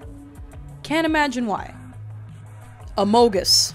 In 2018, a space-themed murder... This is such a crazy alliteration. Hold up. In 2018, a space-themed murder mystery mobile game called Among Us comes out. The premise is, one of you is a sussy imposter that has to pick off your crewmates one by one without being suspected. If they correctly suspect you, you lose. If they sacrifice enough of their own and you get the last one, you win. I haven't played it in a long time, but it goes something like that. And then, in spring of 2020, a thing happens. And it was a really big deal. And it forced everyone to get stuck in their home for a little while. And then, in the fall of 2020, a bunch of stir-crazy gamers get their hands on Among Us, and a rabid fanbase is born virtually overnight. Among Us was fun to play, and it made for excellent viewership when it came to gaming streams. So it was only natural that soon, millions of players would suffer some kind of mass psychosis and start seeing Among Us literally everywhere. The thing of it is, the Among Us crewmate has a very simple design. A big rectangle, any color, with a smaller gray rectangle inside of it. And thus began the pattern recognition. People were seeing Among Us in fire alarms, the champion logo, cryptic Reddit posts made by time travelers, this glass thing in my grandma's kitchen. So prevalent was the mind virus of seeing the Among Us crewmate everywhere that the Amogus meme arose as a kind of absurdist response. At first, it just began as a surreal take on the incessant referencing of Among Us, and people would replace the text in webcomics with just the misspelled word, Amogus. In particular, the first widely known Amogus meme originated from this comic by the highly controversial artist Stone Toss, wherein the text had been edited and replaced with the word Amogus. But every new iteration of this Amogus thing became less and less in touch with Among Us itself, leading to some really bizarre artwork. Like, really disconnected and bizarre. It was a copy of a copy of a copy that turned into something completely new and inscrutable. Tails Gets Trolled. Tails Gets Trolled is a long-running webcomic about the adventures of Tails, yet another Sonic character, and his friends as they fight a mysterious, ever-evolving gang of trolls. Notably, Tails Gets Trolled has produced several pretty viral memes over the years. That reaction image of Tom from Tom and Jerry that was inescapable on Reddit in 2018, this specific drawing of Tails, and dozens of out-of-context frames of various Sonic characters, among others, saying the word fuck and getting high. The comic originally began as a series on DeviantArt, first posted on October of 2011. And that detail is important. One thing about DeviantArt that we didn't brush on, and I'll get to this in a later tier, is the DeviantArt crossover genre. This is a huge tent, but there's like a pocket of the website obsessed with smashing together random characters, often very crudely, and creating narratives around them. It's kind of like playing with dolls. It just has a tendency to get really weird. But Tails Gets Trolled is not that type of weird, nor is it a joke. It's a sincere work of crossover fiction by the artist Laserbot, and although it became popularized because, again, people kept posting it on something awful and making fun of it, a fanbase actually coalesced around it anyway. This comic is so full of edge and random profanity and references to weed as if it were the most hardcore of all. It's kind of hard not to love it. And I want to stress that the current fanbase is not like a hate watch thing. It's more of a case of liking something as a joke for so long, you start to love it. And if you want to support Laserbot, I've put a link to his comics below. Video game oil paintings. Video game oil paintings are an emergent genre of fan art that I'm seeing a lot on Twitter these days. And like the name suggests, people paint one-to-one recreations of video game screenshots or HUDs or menus onto a canvas. It's a really fun blend of traditional art, i.e. oil on panel, and some kind of postmodern need to capture very ephemeral aesthetics, i.e. LeBron James in Fortnite. If you're in the know about this stuff, you might be most familiar with an artist called Cade, who's made several pretty viral oil paintings quite early in his career. He in particular has been the victim of AI artwork accusations, all false, and blatant AI theft. If you do this kind of thing, you are stealing from an artist and you are making a perversion of their artwork. This might look pretty, but it's art in the same way that an oil slick looks pretty and is a beverage. Sonic name game. This is a fun one. Go pause the video and just look up your name, the Hedgehog, and you will see dozens of self-insert Sonic OCs with your name. Unless your name is very unusual or of like very specific ethnic origin, which is actually the case with most people I know. But I'm telling you, these really do cover almost every single name. These are a fun relic of the past when making your own Sonic OC was all the rage, and most charmingly of all, a lot of these are made with good old Microsoft Paint. Here's what comes up for Frankie the Hedgehog. Galaxy Brain. Galaxy Brain doesn't really belong here, but this one always cracks me up because it just reminds me way too much of the Reddit University Soyjack. So here's the story. The Galaxy Brain meme is very similar in nature to the big brain thing. People use it to describe something so stupid that it becomes genius again, specifically via a series of progressively big-brained images, typically concluding with this one.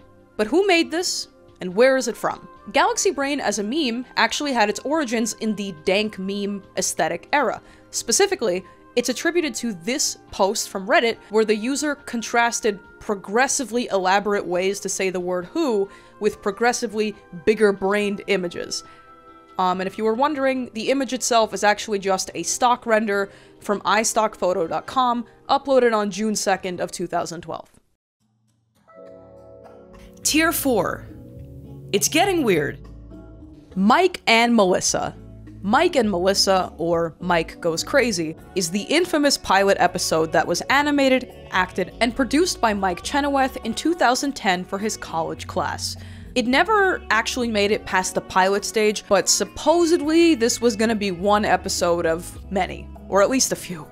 It follows a few days in the life of Mike, a college student, metalhead, and undiagnosed sufferer of anger issues.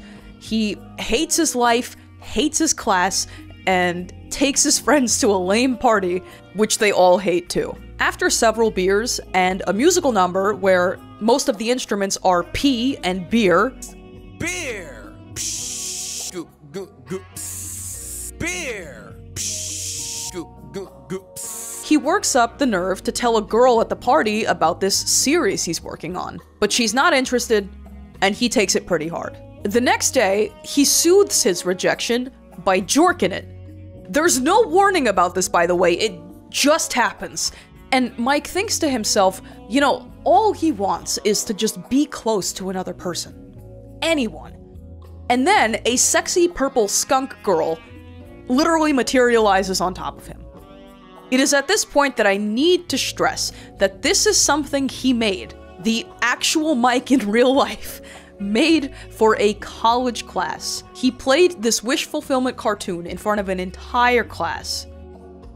Anyway, Melissa, the skunk girl, is head over heels for this guy, and she explains that she is an entity that appears to those in need, a product of his overactive mind.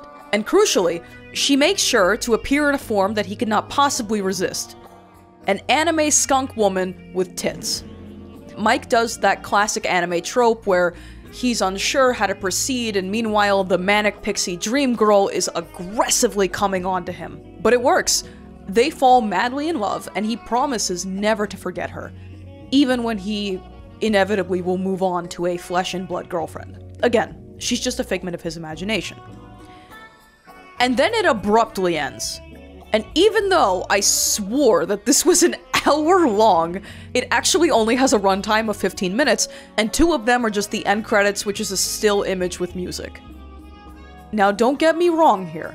From what I heard of it, like, I was expecting a genuine piece of garbage, and this is certainly rough around the edges, but I think as an art piece, it is incredibly interesting. I can absolutely see why this attained the extreme cult fandom that it has.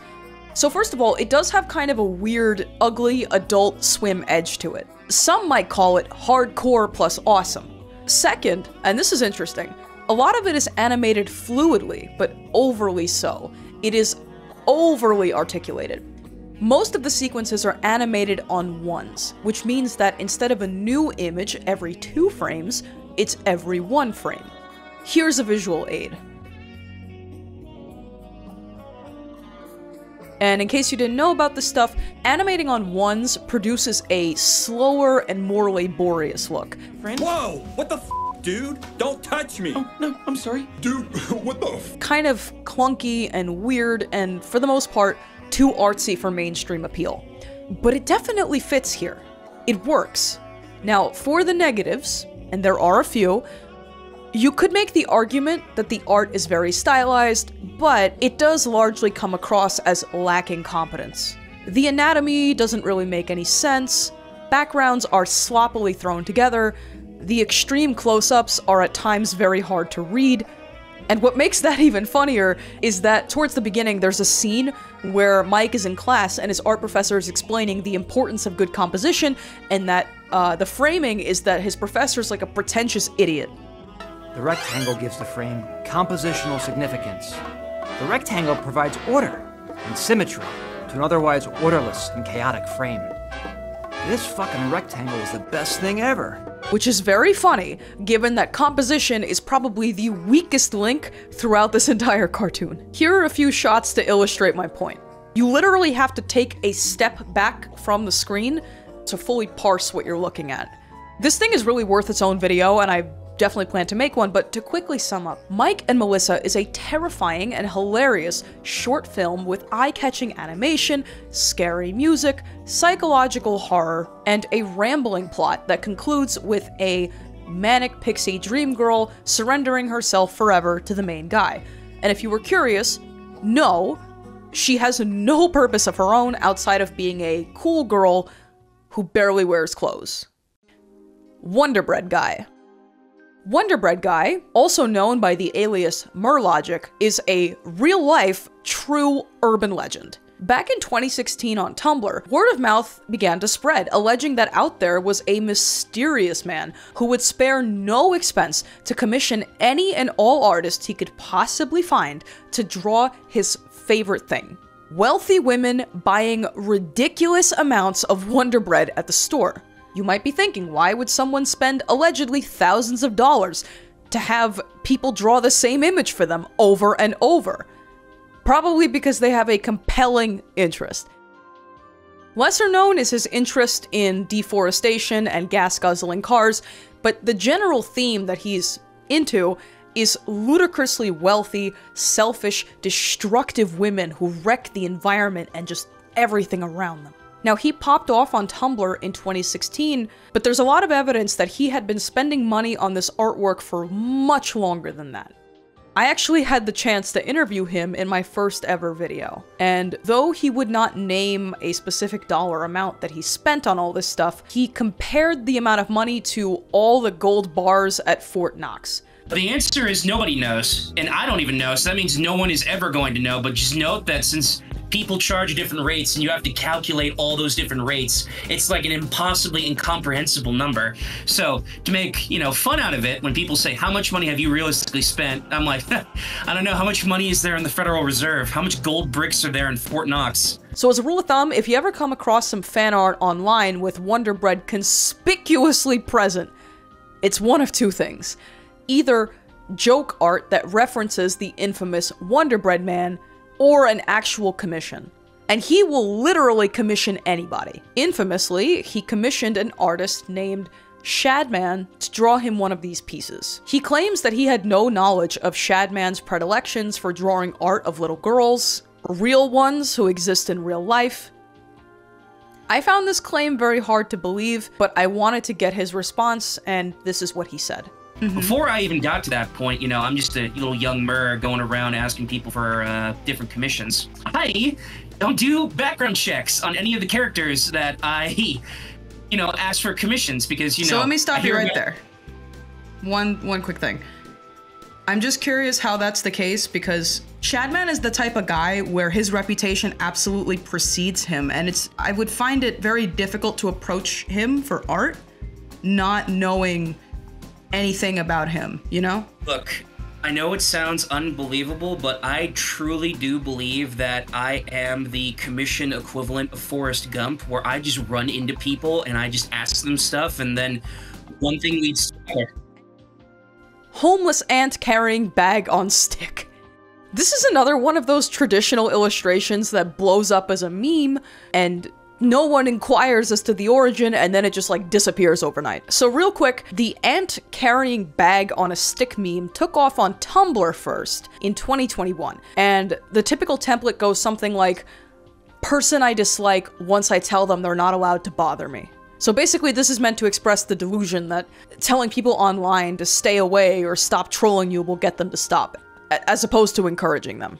Also, I know I said this took off on Tumblr while showing you a tweet, but this tweet was deleted and the sad ant meme actually stayed on Tumblr for another 2 years before it started spreading around in other places. If you've seen it, the version you're probably familiar with is the 2023 one, where now the ant just generally captures the feeling of like asking your dad for money. And as for the art itself, shockingly, it's a logo from 2011 from a Virginia-based exterminator, Zap Pest Control. Lashana Ball. This is one of my favorite things ever. Lashana Ball is a hilarious, inexplicable drawing of the character Lashana from the 2010 cartoon Total Drama Island as a ball with a head. That's it. And though it has all the hallmarks of the abstract adult imagery that you might see on DeviantArt, the resemblance is unfortunate, but entirely coincidental. Lashana Ball, actually, was nothing more than silly artwork created by the then 12 or 13-year-old DeviantArt user GwenFanXXXX. Somewhere around 2010, date unknown, this artist reposted a collection of ball-themed illustrations of other characters from this same show to a website called FanPop.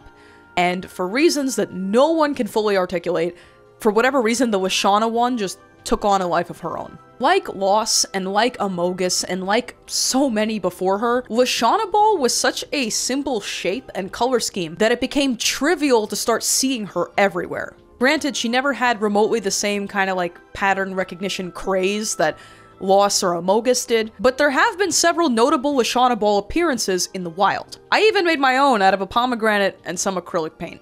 And I ate it afterwards, so it didn't go to waste. I vividly remember seeing Lashana Ball get reposted on Tumblr in 2012 and 2013. And it was this weird thing that my friends and I took for granted and made inside jokes out of, but we didn't assume anyone else knew about it. And that's because very few people did. However, in 2020, for whatever reason, Lashana Ball randomly blew up on TikTok.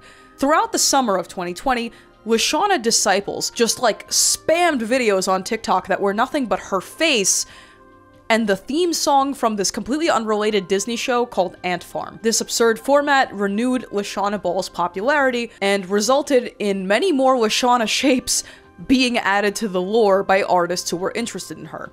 Also, to clarify, the Know Your Meme article about Lashana Ball describes her as adult inflation art, but she categorically is not. The original artist reached out to me several months after I had made a Lashana Ball video about this whole story, and this person reiterated to me that this was genuinely just some wacky art that she made as a kid. Nothing more.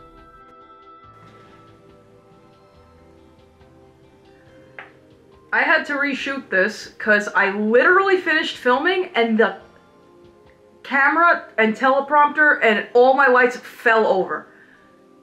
And my SD card fell out of my camera and the footage got corrupted. I don't know. I don't even know what you do in a situation like that. I would just throw my shit out the window. Room for One More. Room for One More is another really good example of a recent illustration that looks straight out of 2013. Only, it was made post-COVID. And I'm not joking. Here's the story. You might recognize this drawing from a clip that went pretty viral on Instagram in 2023. If you haven't seen it, the video begins with 5 cosplayers sitting in a hot tub, and then the video gets interrupted by this still image of this incredibly edgy anime boy. He asks, "Room for one more?" Followed by several seconds of dead air. And don't be mistaken, Although this looks like an edgy, emo original character, complete with the black and red color scheme and the Disturbed t-shirt, this is a joke character that was created in 2023 in collaboration between several Instagram meme pages. I think this video was particularly resonant because it feels so dated and so sincerely cringe, and that reminds many of us of just how edgy and annoying we were as teens. It really hits the nail on the head, which, as mentioned, is a good indication that it was made as a joke. I've kind of touched on this several times before, but any meme that lays it on really, really thick and checks off all the boxes is usually a joke. Also, fun thing about this one, if you ever saw the cue the poo coming from my Angus meme, that was written by someone called DingDongFan53, who was one of the people who contributed to this anachronistic masterpiece. So, everyone say thank you, DingDongFan53 and Bad Patala, for bringing Room for One More to life. Frutiger Arrow. I have a lot to say about this. Frutiger Arrow is a visual aesthetic that heavily incorporates themes of nature, technological progress, and optimism about the future. This used to be absolutely everywhere in the 2000s, but if the name is weird and you're not really sure what it is, you can distinguish this look by the use of glossy, reflective textures, 3D graphics, and its presence in user interfaces between 2004 and 2013. Which is a lot to say. If you were born in the mid to late 90s and had stable internet access or any device with a screen on it, an early smartphone, a computer running Windows Vista or Aqua Mac OS, if you used AIM, if you had a Nintendo DS, you were interacting with this Frutiger Arrow thing. But that was just a little while ago, so why is this suddenly popular again?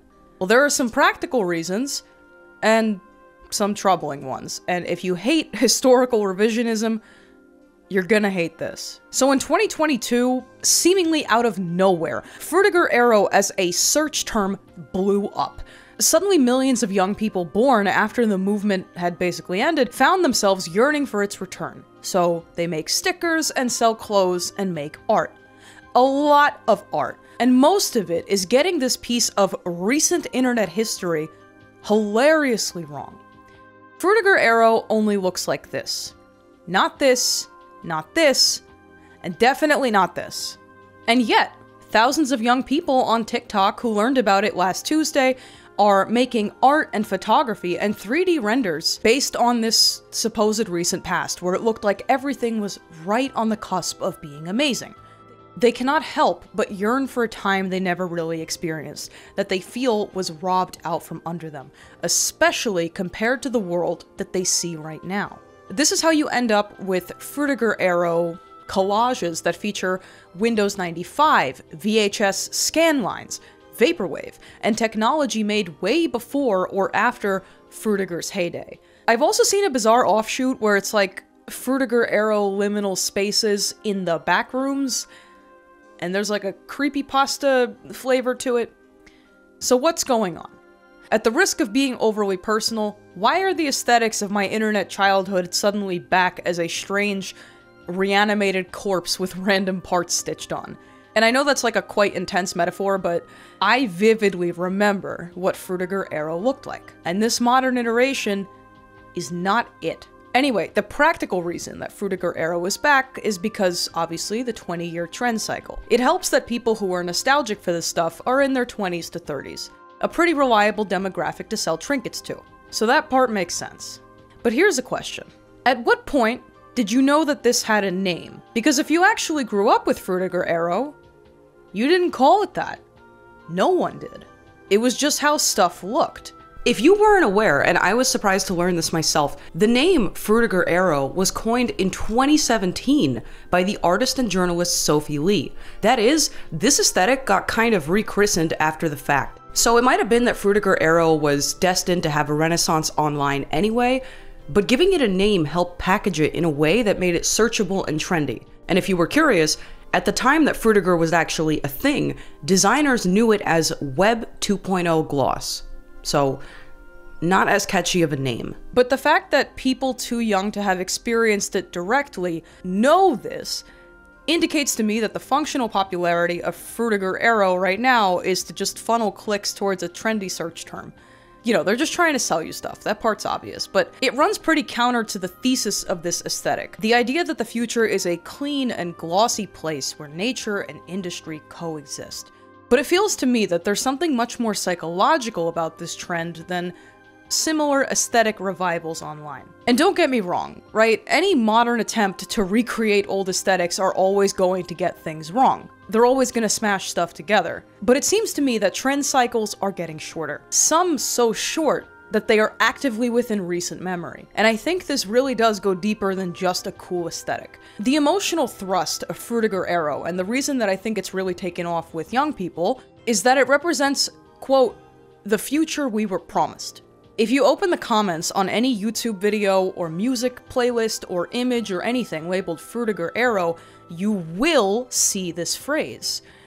So this is like a very weird type of nostalgia bait that somehow does not affect people who grew up with it nearly as much as it creates a hysteria in people younger than them who feel robbed of a promising future. And for anyone who cares about this kind of thing like I do, it is mildly horrifying to watch something that means so much to me and represents so many of my core childhood interests get totally flattened and revised in real time by 13-year-olds and people trying to make a buck on TikTok Shop. And I'm not being idealistic. Obviously, everyone is trying to sell you something. But I do find this a little bit weird, and I think it warrants further investigation. Pickle Sonic. Pickle Sonic, or a Gorky Sonic, is a knockoff Sonic design used by this Polish pickle brand. He's green, and he looks like a pickle. And he has some fan art. And that's about it. Vaporwave. Vaporwave was a very influential art and music movement that was most prominent in the early 2010s.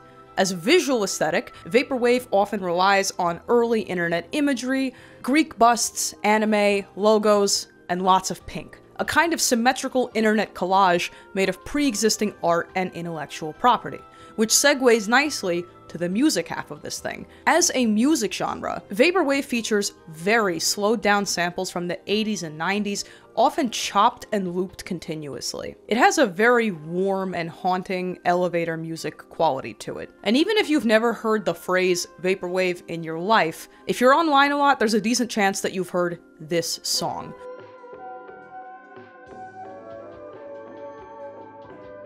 Floral Shop by the artist Macintosh Plus is for many the song that put Vaporwave on the map.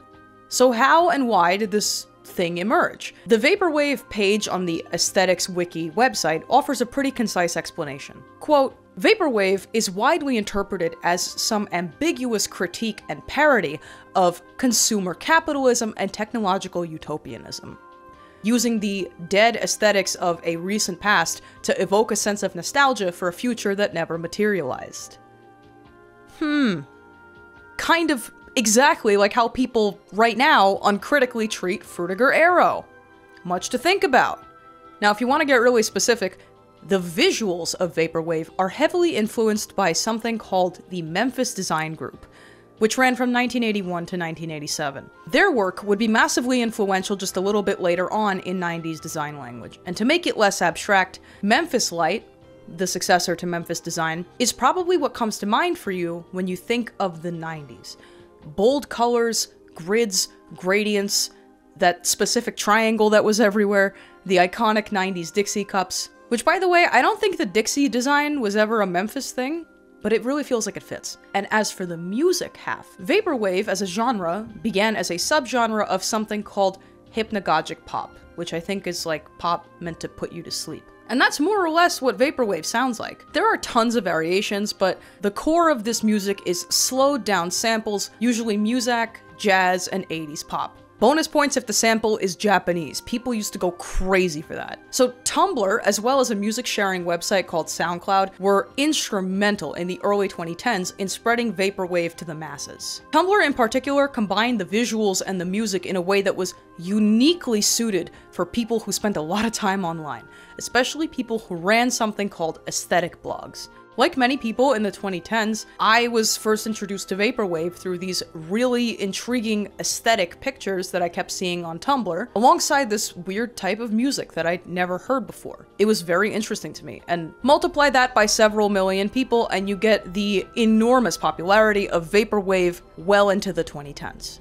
Like all niche aesthetic movements that leak out from the internet into real life, Vaporwave got played out pretty fast. For every piece of digital collage or music that got it, there were 1,000 imitators that did not. And that's not because they were stupid or bad. This is just what happens. After 2015, the Vaporwave movement was flooded with art and music that nominally resembled what Vaporwave was like. You know, it kind of looked like it if you squinted. But it majorly missed the point. If the artists are to be believed, it's not just about symmetrical collages with palm trees and Japanese text and music that's automatically cool just because it's from the 90s and it's Japanese. I think the goal of Vaporwave was to use dissonant symbols of extreme consumption to make some kind of pastiche of what capitalism is. And in many ways, I think Vaporwave was a victim of its own pretentiousness, because a lot of this sounds quite pretentious to me. Some of you might get mad, but there's a certain artist stereotype that you probably know. The one where someone like smashes together a whole bunch of stuff that maybe doesn't look very good, but they hand wave the competence of the work away by insisting that, oh, well, this is a critique of capitalism. The stereotype being that this is something people say to make their art sound more sophisticated than it is. And in my honest opinion, this cynicism is the reason that Vaporwave fell by the wayside and has been succeeded in many ways by Freakiest Arrow. Yeah, these aesthetics look different, but their ideas and critiques are very similar. It's just that Freakiest Arrow isn't motivated by cynicism in the same way. It's much more optimistic, and I think that makes it a lot less intimidating. I've also heard it said that Vaporwave originally was just like an aesthetic thing, and then the whole explanation about this is a parody of capitalism kind of came after the fact, like once magazines and, you know, publications like Vice started reporting on it. I have no way to prove this, but I am friends with a few people who were pretty foundational early on in the Vaporwave movement, and I have it on good authority that that's what it was. Take it with a grain of salt, but I completely believe that. Emo Disney princess edits. In the early 2010s, there was an epidemic of alt-girl Disney princess edits, with the chosen aesthetic ranging from emo to scene to gothabilly. Sometimes they were elaborate works of digital art, other times they were Photoshop projects that heavily incorporated existing photography and stock assets. That was actually especially popular on a now defunct website called Polyvore. Shout out Polyvore enjoyers! It was a tragedy what they did to her. Anyway, these emo Disney edits are a pretty fun time capsule for some very specific trends, especially as they manifested on Tumblr.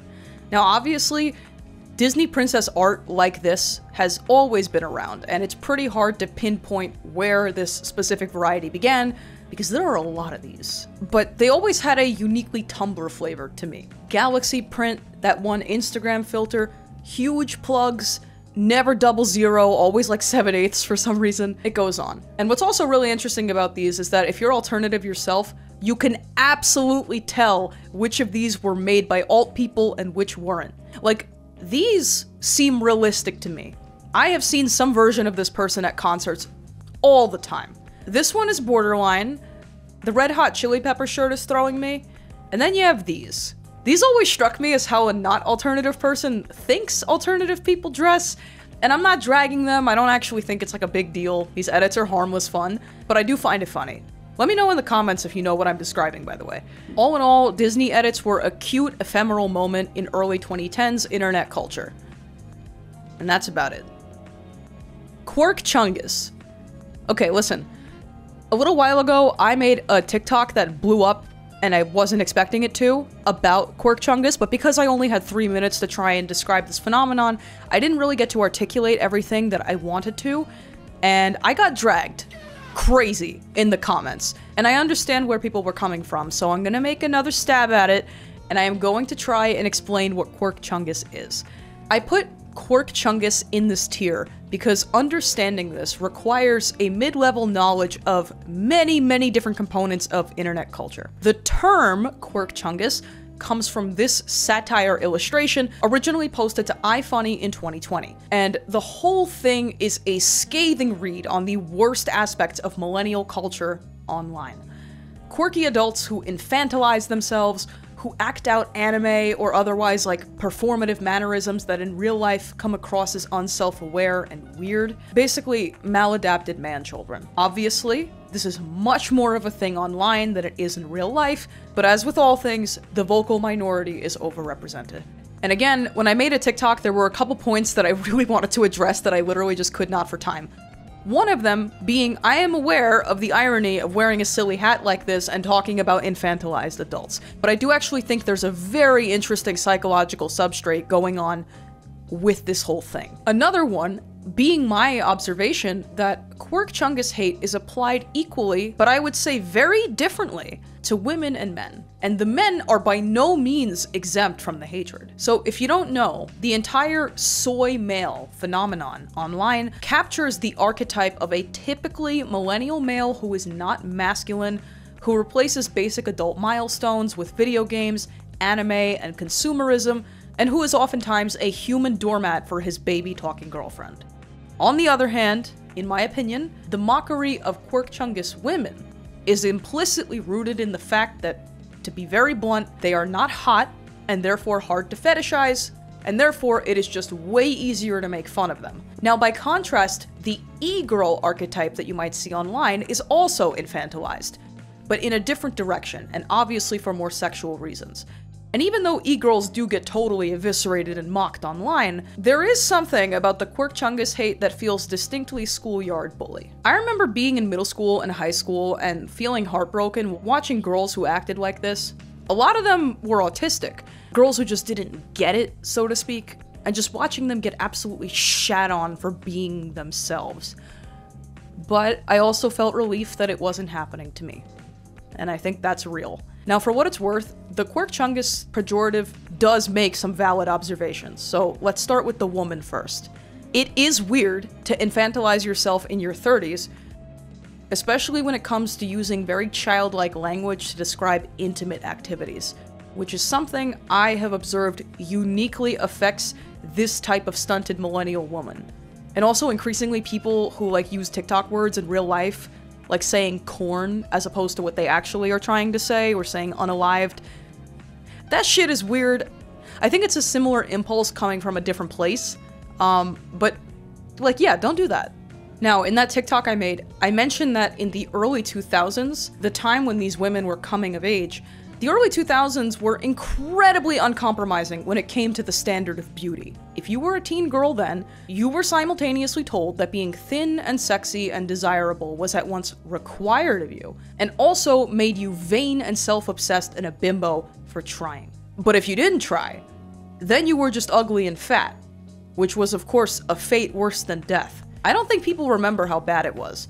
And I bring this up because I think this is directly connected to the rise of the millennial gross girl webcomic trope. In the 2010s, when the millennial webcomic arose as a distinct genre of art and lifestyle comic on the internet, there emerged this specific type of comic about the relatable, quirky millennial girl. She doesn't care how she looks or smells. She's proud of how gross she is. She's not like the other girls. And this is another major criticism that the Quirk Chungus thing gets right. A lot of women with this mindset, not all, but a lot, feel such desperation to prove that they're human like anyone else that they kind of discovered a cheat code in the form of tearing down other women.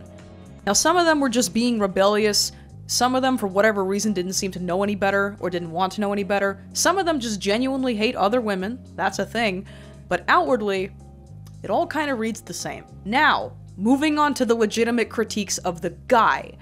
This comic touches on the Redditor trope. A man who is so consumed by nostalgia and internetisms, who is so confidently wrong and limited in his understanding of the world, that what little personality he does have is channeled into arguing with strangers online and buying pieces of plastic. And it's harsh, but there is something to it. The soy male stereotype exists for a reason. And if you didn't know, this soy terminology comes from this false urban legend that eating soy products can raise your estrogen and make you more feminine. This is not real. Like his female counterpart, the soy male is overrepresented online. But I would say, unlike her, he is memed on to a way greater extent. Soyjax, Wojax, the Redditor archetype. Unlike his girlfriend here, the soy male has consistently been the subject of hundreds of derisive memes, illustrations, animations, you name it. Nothing seems to quite inspire hate art like this specific type of unmasculine man, apparently. To close the loop on Quirk Chungus, I tend to go off about this one for a few reasons. 1, I'm a girl, so naturally I am gonna relate at least a little. 2, I find stunted millennials fascinating in general. And 3, I often think of quirky girlfriends and classmates that I had over the years, and it just kills me how, like, cruel people were to them. And that's not to say that you should act like this past age 16. Like I said, I completely agree that this is maladaptive, and at some point, you need to just be an adult. But I often think about this one girl I went to high school with, and the way these kids just ruthlessly made fun of her, to her. And it was obvious that she knew. Like, she knew. And she was always kind to them anyway. In retrospect, I understand now, and she did mention something like this before, she had autism, you know, there were reasons that she was acting the way that she did. But she was a very visible minority, she was very open about who she was and what she liked, and liking anime, and she was radically accepting of other people, and the way that she just got torn apart for it, because people could not seem to figure out whether she was intentionally trying to make herself stick out that way, and she obviously wasn't. I just have a deep sympathy for this Quirk Chungus type because, you know, I have my own misgivings about it, but I just think this degree of cruelty is unproductive and weird. You don't have to agree with me, this is just my read on the situation, and I'm just trying to give you as full of a context as I possibly can for why this comic elicited such an emotional response in people. Oh my god, moving on. Pregnant Luigi. One of the videos that really put this channel on the map was a video I made about pregnant Luigi art. For various reasons, psychological and socioeconomic, Luigi became the subject of a disproportionate amount of inflation, weight gain, and pregnancy artwork in the 2010s, especially compared to his brother Mario. And the scariest part about that is that like 60% of it was drawn by one person. Now, this wasn't a particularly big meme or anything, but it's something that I personally noticed and sought to explain. And the explanation is not super deep. People find it funny to draw Luigi pregnant and/or making out with Mario. It's subversive. And of particular note, there was an incident where the British conservative political commentator Sebastian Gorka quote-tweeted a satire account posing as Nintendo, and they made a post celebrating Pride Month, and they put up fan art of Mario and Luigi making out. Gorka felt that the gay Mario incest image was not, in fact, representative of American values. And he tried to totally epically own them on Twitter, then everybody made fun of him for taking the bait, and he deleted it. And that's it. That's the end of the first half of this giant Mondo iceberg. If you're still watching, thank you so much for making it to the end of this video. It means a lot. I hope you learned something. I hope this is educational. Please let me know in the comments what your least favorite thing was that you learned today, because the options are endless. But please stay tuned for part 2. And thank you, as always, to the patron cells for keeping the dream alive. I could not do this without you. If you're interested in uncensored cuts or blooper reels where I laugh and mess up my lines, or where you want to see all the weird little assets that I custom make for these videos, please consider subscribing to the Patreon. Okay. Now I am going to turn off the camera, and I am not going to knock over my whole setup like I did before.